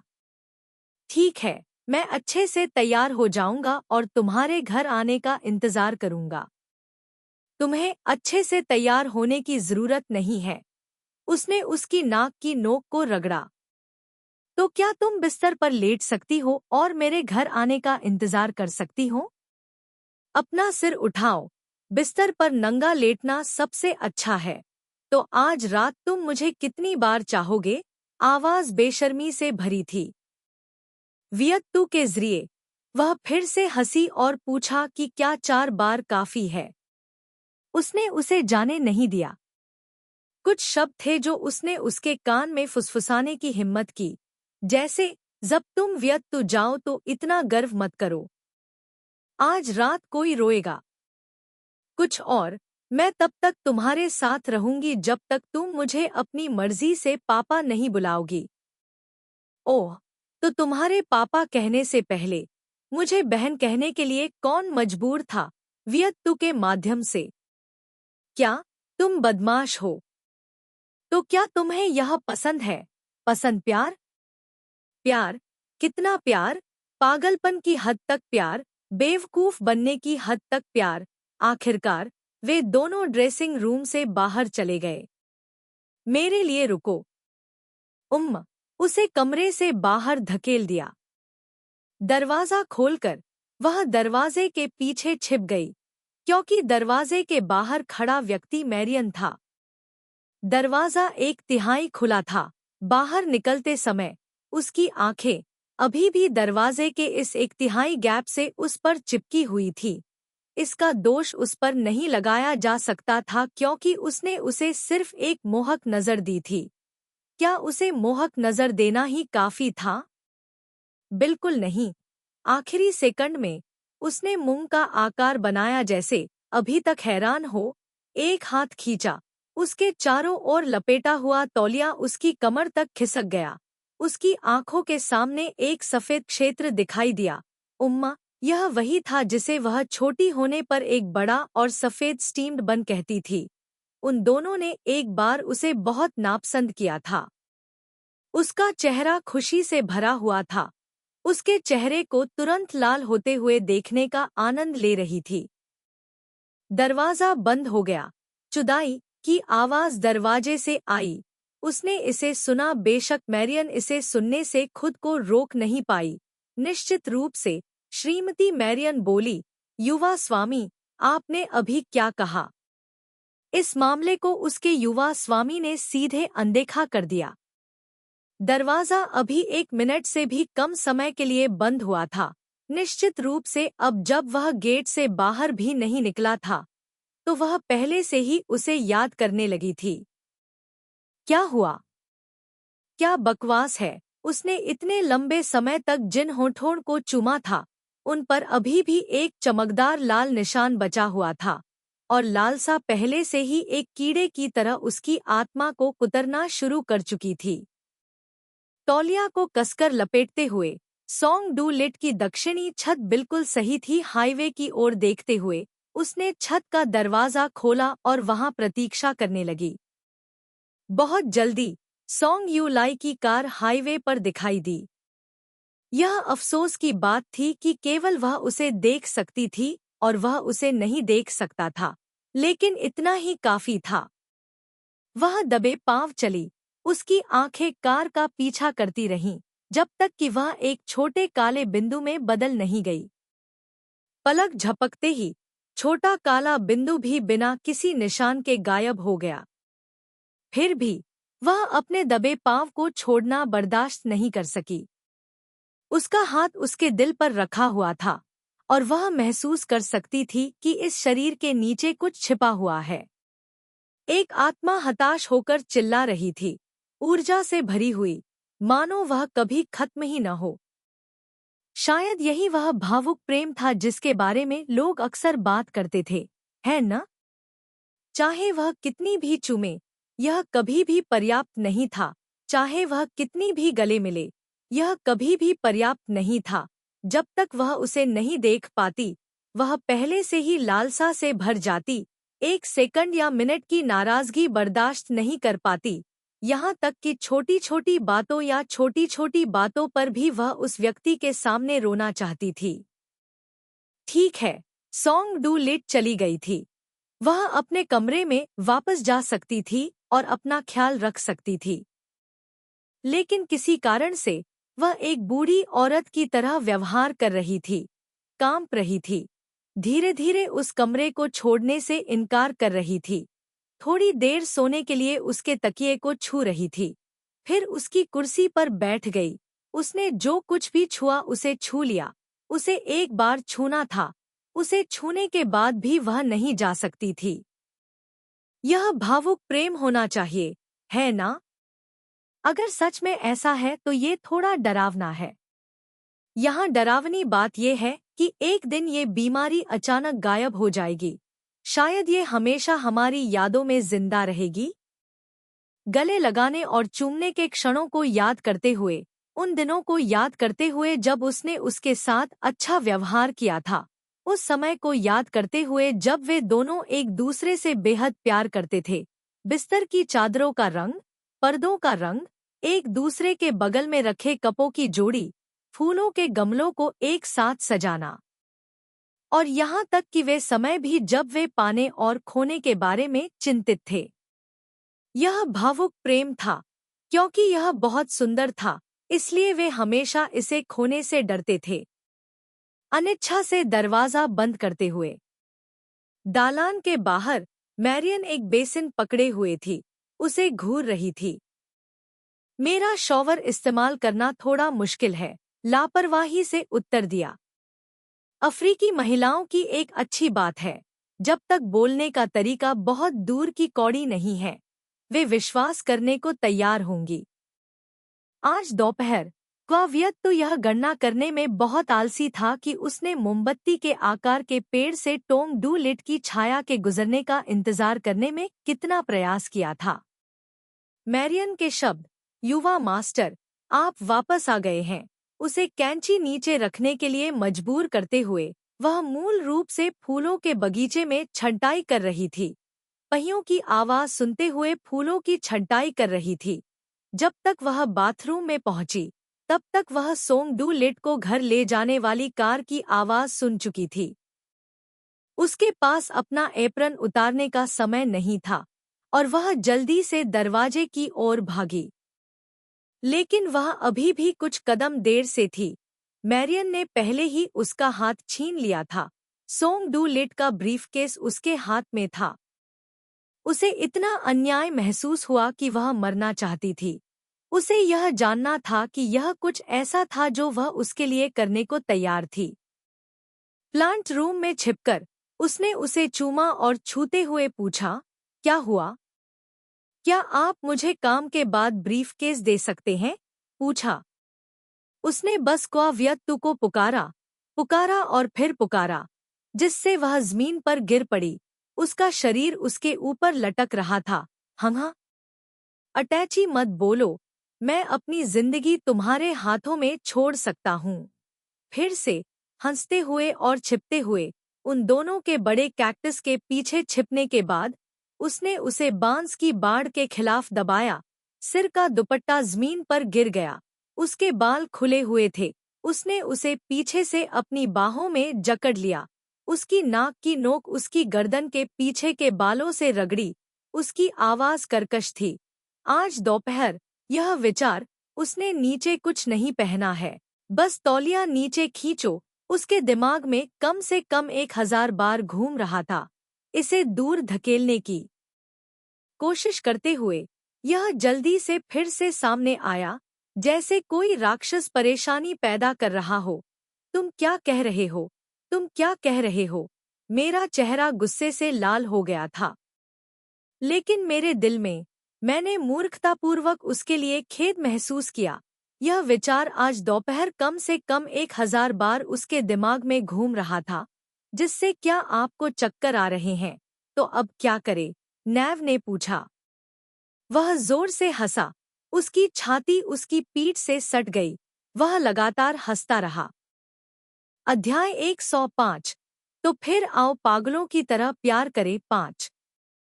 आज दोपहर यह विचार उसने नीचे कुछ नहीं पहना है, बस तौलिया नीचे खींच लो। उसके दिमाग में कम से कम 1000 बार घूमता रहा। अब क्या करें? सोंग डूली ने जवाब देने में 2 घंटे लगा दिए। वह घर लाए गए काम को निपटा रहा था। वह उसके कमरे में बैठी देख रही थी। सोफे पर क्रॉसलेग्ड बैठी थी, स्नैक्स खाते हुए अपने पैरों को टैप कर रही थी। प्रति मिनट कम से कम 5 बार या उससे अधिक हंस रही थी। यह स्पष्ट रूप से पहले जैसी ही सामग्री थी, लेकिन किसी कारण से यह आज रात विशेष रूप से मजेदार लग रहा था। अपने स्केटबोर्ड पर स्कूल जाने वाले एक हाई स्कूल के छात्र ने कुछ हॉट लड़कियों को देखा, दिखावा करना चाहता था। बस उसके सामने सीढ़ियों की एक श्रृंखला थी, इसलिए उसने अपने स्केटबोर्ड का उपयोग करके एक सुपर सुंदर मुद्रा बनाई। स्केटबोर्ड पत्थर की सीढ़ियों पर खूबसूरती से फिसल गया, लेकिन लोग कहाँ थे?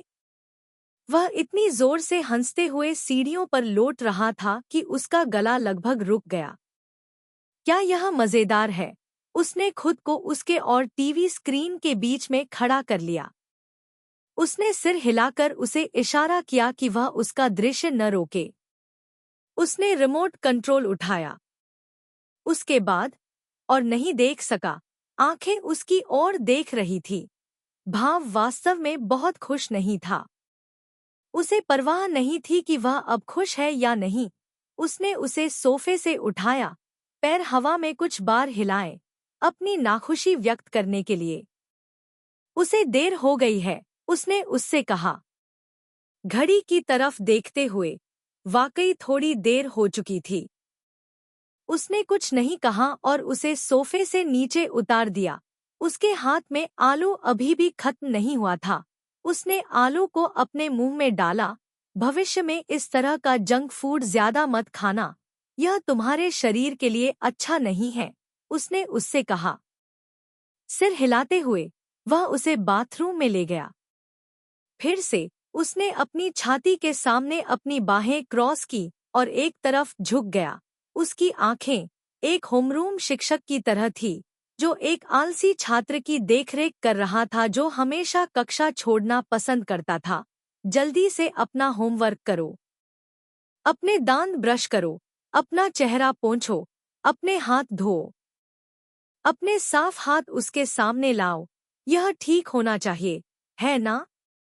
होमरूम शिक्षक बहुत संतुष्ट था और उसे फिर से उठाया। उसे फिर से उठाया। इस व्यक्ति को उसे उठाना क्यों पसंद था? क्या तुम पैरविहीन नहीं हो? मुंह ने विरोध किया। मैं अब पानी छोड़ने वाली मत्स्यांगना हूँ। मत्स्यांगना? उसे तुलना पसंद आई। हाँ, अब वह पानी से बाहर निकलने वाली जलपरी थी, चलने में असमर्थ थी। यह सोंग डू लिट लड़का दूसरों को खुश करने वाले शब्द कहने लगा। लेकिन छोटे लड़के सोंग डू लिट ने गंभीरता से कहा, लेकिन यही तो एक प्रेम विशेषज्ञ कहेगा। वास्तविक स्थिति यह है कि मैं अभी चप्पल नहीं पहन रहा हूँ। अगर आप मुझे नहीं उठाएंगे तो मेरे पैर बिस्तर की चादरें गंदी कर देंगे। वह 20 की उम्र के एक युवा से क्या उम्मीद कर सकती थी? खुश स्माइली। बाथरूम से बाहर आते ही क्वाव्यक्तु को तुरंत लगा कि कुछ गड़बड़ है।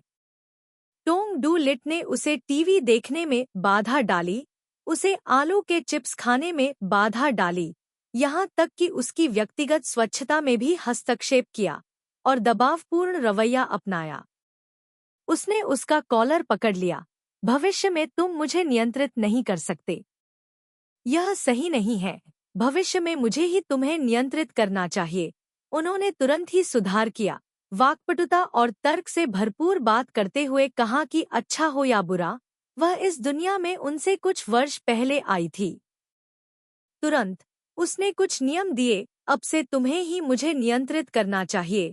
सामाजिकता को छोड़कर धूम्रपान नहीं, शराब नहीं, कोई यौन संबंध नहीं। तीसरी शर्त, मैं तुमसे सहमत नहीं हो सकता, उसने गंभीरता से कहा। इन शब्दों से उसे ऐसा लगा जैसे वह भड़कने वाली थी। वियत्तु के माध्यम से अब तुम्हारे मेरे साथ यौन संबंध रखने पर विचार किया जा सकता है। उसने उसे बिस्तर पर लिटा दिया। चारों ओर देखने पर वह अब टोंग डू लिट के कमरे में थी। लगभग आधी रात हो चुकी थी। आज रात यहीं रहो, शब्दों से उसका चेहरा अभी भी कानों तक लाल हो रहा था। उसके दुबले शरीर ने उसे ढक लिया था। उसकी नाक की नोक उसकी नाक से रगड़ खा रही थी। हम्मा। एक सेब के रूप में, लाल रंग के रूप में, एक सेब ने सिर हिलाया। यह सही है, उसने बस उसे एक सबक सिखाया था। उसने अभी तक बोलना समाप्त नहीं किया था।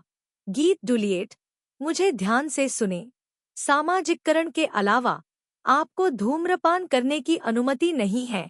आपको शराब पीने की अनुमति नहीं है।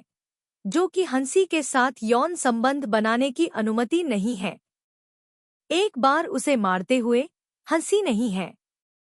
सिर्फ एक वाक्य, लेकिन अपने कार्यों के कारण यह कई वाक्यों में बाधित हो गया था। अंत में वह नहीं जानती थी कि वह क्या कह रही थी। आज रात वह अपने कमरे में थी।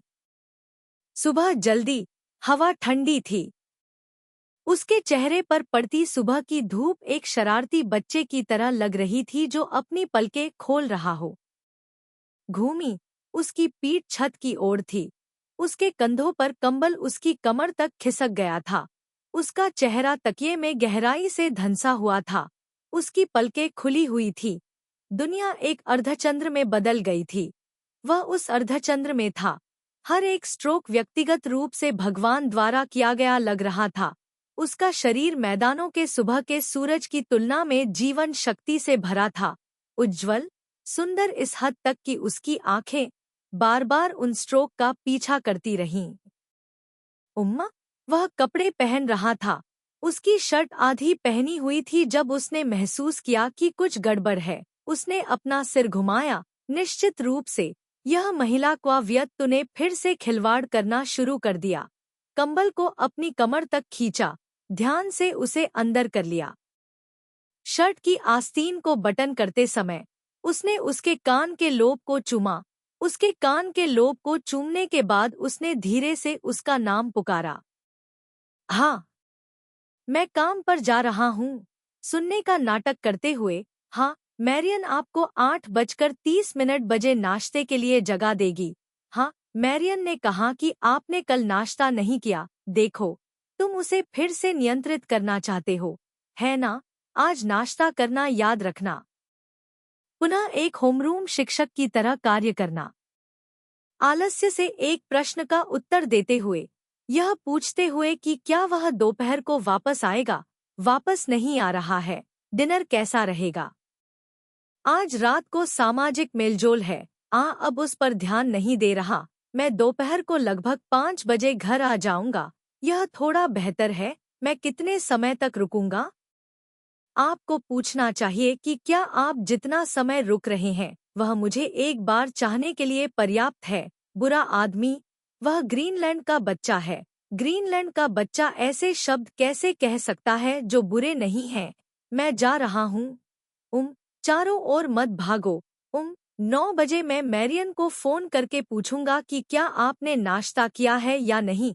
तकिया पकड़ लिया, देखने की भी जहमत नहीं उठाई और इसे दरवाजे की ओर फेंक दिया, यह कहते हुए कि मेरे साथ परेशान न हो। जब सुबह की रोशनी थोड़ी मजबूत हुई, वह व्यक्ति अपने कमरे में वापस चला गया। कहानी केवल 3nwiki.com लास्ट लीफ पर पोस्ट की गई थी। अगर आप कहीं और देख रहे हैं तो इसका मतलब है कि आप डाकुओं की मदद कर रहे हैं। एक और दयनीय दोपहर। हालांकि उसने सोंग डूली से कहा कि वह उस पर ध्यान न दे, फिर भी उसने मारियन द्वारा बनाया गया सारा लंच खा लिया। एक दयनीय दोपहर के भोजन के बाद एक दोपहर थी जिसमें कुछ भी करने को नहीं था।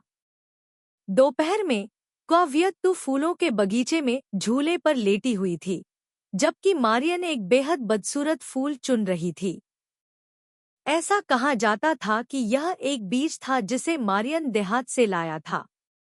सूखने पर इसे चाय में पीसा जा सकता था। मारियन के अनुसार, हालांकि यह बदसूरत था, लेकिन इसके कई काम थे। सुंदर बनाने, नसों को शांत करने आदि के अलावा, यह भ्रूण को पोषण भी दे सकता था। बदसूरत दिखने वाले फूलों के विज्ञान को लोकप्रिय बनाने के बाद मारियन ने क्वाव्यक्तु के बारे में बात करना शुरू किया। उदाहरण के लिए, उसका हमेशा अपने कमरे में नाश्ता करना एक अच्छी आदत नहीं थी। उदाहरण के लिए, पूरी सुबह सोते रहना शरीर के लिए अच्छा नहीं था।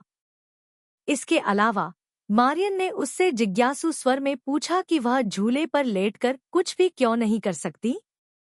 10 मिनट नहीं, बल्कि लगभग 2 घंटे। मैरियन के अनुसार बिना कुछ किए 2 घंटे गुजारना एक बहुत ही अजीब बात है। तुम्हारी उम्र में मैं 2 घंटे में छत साफ कर सकती थी। मैरियन बहुत खुश थी और उसने अपनी पीठ पर एक बच्चे को भी उठा रखा था। मैरियन ने भी एक बुजुर्ग का चेहरा बनाया, कमर पर हाथ रखे। मैंने कहा, फियोना, तुम हमेशा ऐसे ही सोती हो। जब तुम उठती हो तो तुम व्यायाम नहीं करती हो, इसलिए तुम इतनी कमजोर और कमजोर दिखती हो। मुझे लगता है तुम अक्सर बीमार रहती हो, है न? यह महिला यह बिल्कुल भूल गई कि जिस लड़की को वह पढ़ा रही थी, वह इस जगह के मालिक की रिश्तेदार थी। युवा मास्टर दूसरों को परेशान नहीं करता, मैरियन बोलती रही। जैसे अचानक उसे कुछ याद आ गया हो, मैरियन ने उससे पूछा, फियोना, क्या तुम और युवा मास्टर रिश्तेदार हो? जवाब देने में आलस्य के कारण उसने अपनी आंखों को ढकने के लिए 2 पत्तों का इस्तेमाल किया। मैरियन ने उदासीनता से बोलना जारी रखा, फियोना, जब तुम पहली बार आई थी तो मुझे लगा कि तुम किसी नाइट क्लब की डांसर हो। युवा मास्टर तुम्हें घर ले आए क्योंकि उन्होंने देखा कि तुम इतनी दयनीय हो। इन शब्दों ने क्वाव्यक्तु के कानों को थका दिया। बस यही कि युवा मास्टर ने मुझे सीधे क्यों नहीं बताया? मैरियन ने हमेशा तुम्हें अपना बेटा माना है। जब मैरियन ने ये शब्द कहे तो उसका लहजा थोड़ा आहत था। अब क्वाव्यक्तु नहीं चाहती थी कि सोंगडूली पर किसी को शक हो। उसने एक पत्ता उठाया और कहा, मैंने उससे कहा था कि वह रिश्ते का खुलासा न करे। क्यों? और क्यों? पत्ते ने फिर से उसकी आंखों को ढक दिया। क्योंकि मुझे यह पसंद है, मैरियन ने और कुछ नहीं कहा। ठीक है, ठीक है। जिम्बाब्वे की महिला ने उसकी ईमानदारी से माफी स्वीकार की और अपने हाल के विचारों को व्यक्त करना शुरू किया। मैं शर्त लगाती हूँ, अगर आप और युवा मालिक एक साथ सुपरमार्केट गए तो 10 में से 9 लोग इस बात की पुष्टि करेंगे कि आप दोनों एक जोड़े हैं। कल और आज सुबह युवा मालिक ने मुझे यह पूछने के लिए बुलाया कि क्या आपने नाश्ता किया है। सवाल के लहजे से मैरियन को लगा कि उस कमरे में लड़की युवा मालिक की स्नेही प्रेमिका थी। और जब आप युवा मालिक वापस आते हैं तो आप युवा मालिक से चिपके रहते हैं। इसके अलावा समय या स्थान की परवाह किए बिना आप युवा मालिक के प्रति खराब व्यवहार करते हैं। यह सही है। पिछले कुछ दिनों में बाथरूम में कूड़ेदान युवा मालिक साफ है। मैंने यह कहानी अपने एक साथी देशवासी को सुनाई। उस साथी देशवासी ने मुझसे पूछा, युवा मालिक की उम्र। युवा मालिक की उम्र जानने के बाद मेरे साथी देशवासी ने कहा कि यह सही था। युवा लोगों की त्वचा पतली होती है। इसका उपयोग करने के बाद वे शर्मिंदा होते हैं। वे खुद को साफ करते हैं। मैंने अपनी आत्मा को ठीक करने से पहले कुछ समय सोचा। मैंने उस व्यक्ति से कहा कि यह असंभव है। घर में केवल युवा मालिक का चचेरा भाई है। बोलने के बाद मैरियन को एहसास हुआ कि कुछ गड़बड़ है। एक वाक्य फेंक दिया, फियोना, आपको मैरियन की बातों को दिल पर लेने की जरूरत नहीं है। फूलों को पकड़ लिया और जल्दी से छोड़ दिया। क्वाव्यक्तु को एक हृदयहीन महिला होना था, इसलिए वह मैरियन की बातों को दिल पर नहीं लेगी। 5 बजे तक 3 मिनट बचे थे। मैरियन ने उनका पीछा किया और पूछा, मेरे पास अभी भी सामाजिक कार्यक्रम है। मैं अपने कपड़े बदलने के बाद जाऊंगी।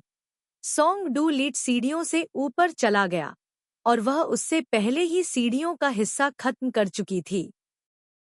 जब वह दूसरी मंजिल पर पहुंची तो वह जल्दी से छिपने के लिए भाग गई। लेकिन चाहे वह कितनी भी तेज भागे, वह उसे आसानी से पकड़ सकता था और उसे अपनी छाती में फंसा सकता था। पोशाक पहने हुए, क्या आप चाहते हैं कि मैं पैंट पहन लूं? ब्लिंक, इस आदमी ने क्या अजीब सवाल पूछा है? क्वाव्यत्तु, दिखावा बंद करो। दोनों बाहों ने उसे बढ़ती ताकत के साथ गले लगा लिया। यह दर्द होता है। सांस लेते हुए, अभी भी छोड़ने का कोई संकेत नहीं। उसकी सांस उसके कान के पास रुक गई। जलती हुई गर्म, मुझे मत बताओ कि तुमने कुछ भी नहीं सोचा। आप क्या सोचते हैं? स्कर्ट क्यों पहनती हो? स्कर्ट नहीं पहन सकती? नहीं, स्कर्ट पहनना बेहतर है। स्कर्ट पहनने पर इसे उतारने की कोई आवश्यकता नहीं है, खासकर जब समय दबा रहा है। आगे के लिए पर्दे को आगे पीछे खींच लिया गया था। उसके हाथ ने कसकर खिड़की के फ्रेम को स्वीकार करते हुए उसे स्वीकार किया। वह बहुत तत्काल चाहता था। उसका हाथ इस खिड़की के फ्रेम से दूसरी खिड़की के फ्रेम पर ले जाया गया, क्योंकि वह अपने हमलों की एक नई लहर के साथ नहीं, जो कि एक और फुलक्रैम को खोजने के लिए था, जो कि पीछे पीछे है। अटोल पहलू, पशुचिकित्सा एक बातूनी व्यक्ति था।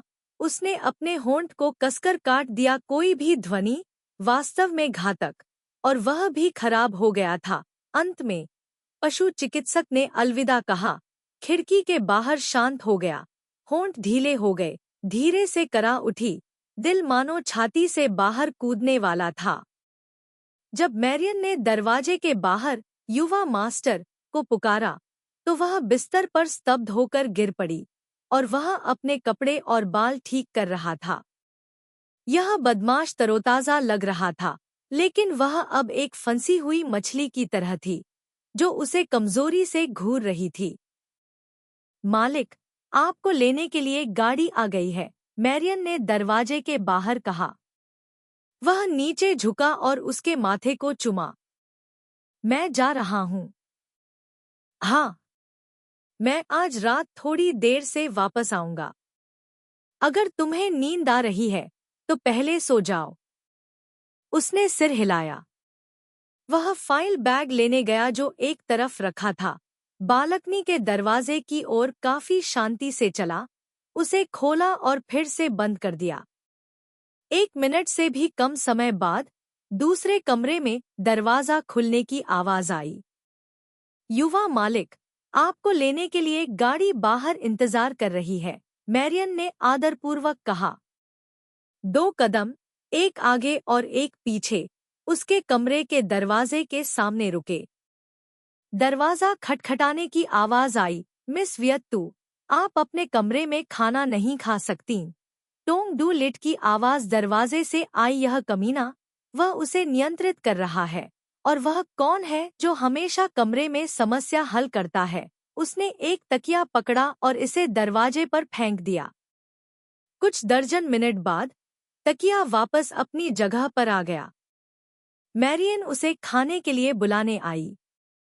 साथ में, फियोना, तुम क्यों सोती रहती हो? फियोना क्यों सोती रहती है? तुम्हें अपने मालिक से इस बारे में पूछना चाहिए। वियत्तु के माध्यम से वास्तव में उस तरह जवाब देना चाहते हैं। आज शनिवार की सुबह है। मैरियन और उसका पति सुबह सुबह खरीदारी करने चले गए। उसने एक सूची बनाई थी, जिससे वे 2 घंटे तक खरीदारी में व्यस्त रहे। इतनी बड़ी सूची बनाई कि वे बिना किसी झिझक के टोंग डूली के साथ रह सकें, बिना ब्रा पहनने की जरूरत के, बिना छिपने की जरूरत के। कल रात उसे नहीं पता था कि सोंग डू लिट कब वापस आया। 11:30 बजे वह अपने कमरे में लौटी, लेकिन वह अभी भी वापस नहीं आया था। जब वह सोंग डू लिट के कमरे में दाखिल हुई, तो वह अभी भी सो रहा था।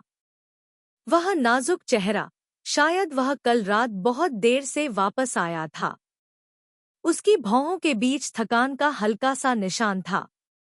मैरियन ने कहा कि कल रात युवा मास्टर को वापस लाने वाले सहायक ने शायद बहुत पी ली थी, क्योंकि जैसे ही युवा मास्टर वापस आया, उसने फियोना का चीनी नाम पुकारा। तो नया मालिक ऐसा दिखता है जैसे वह अभी 20 साल का ही होगा। यह कहते समय मैरियन ने जानबूझकर क्वावियत्तु की ओर देखा।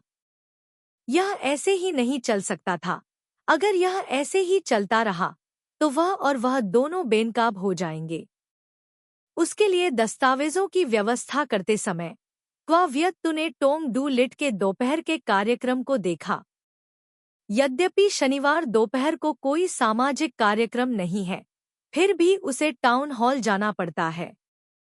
पिछले महीने एक पर्यावरण संरक्षण संगठन ने ऑनलाइन माध्यम से हजारों लोगों को एक याचिका पर हस्ताक्षर करने के लिए प्रेरित किया ताकि एजेन एनर्जी पर उसकी विकास परियोजनाओं के लिए जुर्माना लगाया जा सके।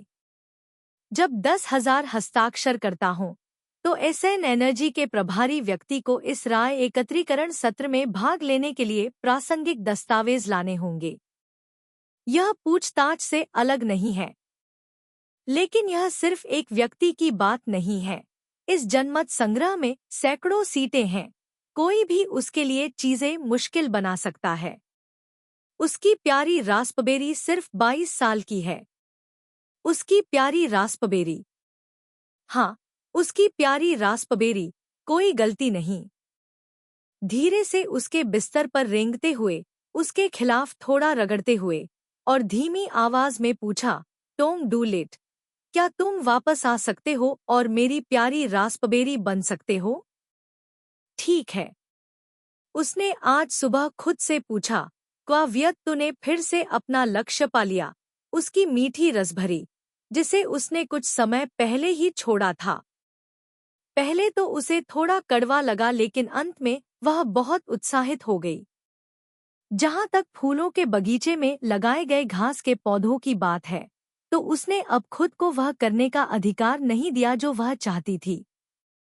अब एक साथी के रूप में, एक रक्षक के रूप में, अपने हृदय में अच्छी यादें लेकर आपकी ओर देख रहा हूं।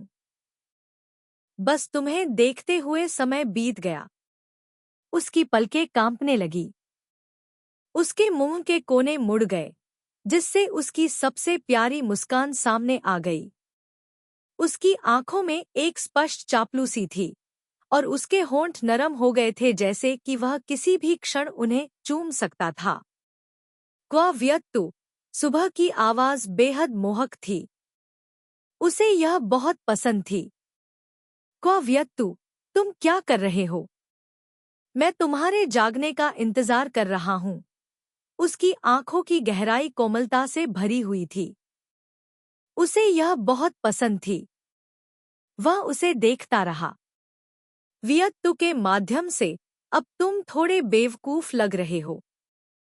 मुझे पता है, ईमानदारी से जवाब दे, बेवकूफ। कर्कश स्वर पर मना नहीं कर सकता, बहुत प्यारा भी है, मुझे पता है। तो उसने धीरे से डांटा। उसकी नजरें उसके चेहरे पर रुक गईं और नीचे जाने लगीं। फिर से इस बार गाली थी। उसे भी गाली देना पसंद था। शायद उसने पाया कि उसने ब्रा नहीं पहनी है। बेशक यह उसका इरादा था, क्योंकि उसे यह पता चले कि उसने ब्रा नहीं पहनी है। उसने बहुत कम गले वाली शर्ट भी पहनी थी। उसके कोण से कोई भी एक नज़र में समझ सकता था। उसकी उग्र निगाहों के सामने उसने उसे साफ साफ बताया कि उसने मरियन और उसके पति को सुबह सुबह जाने दिया था। क्वावियत्तु शब्दों में दमन, सहनशीलता और एक अछूती इच्छा भी शामिल थी।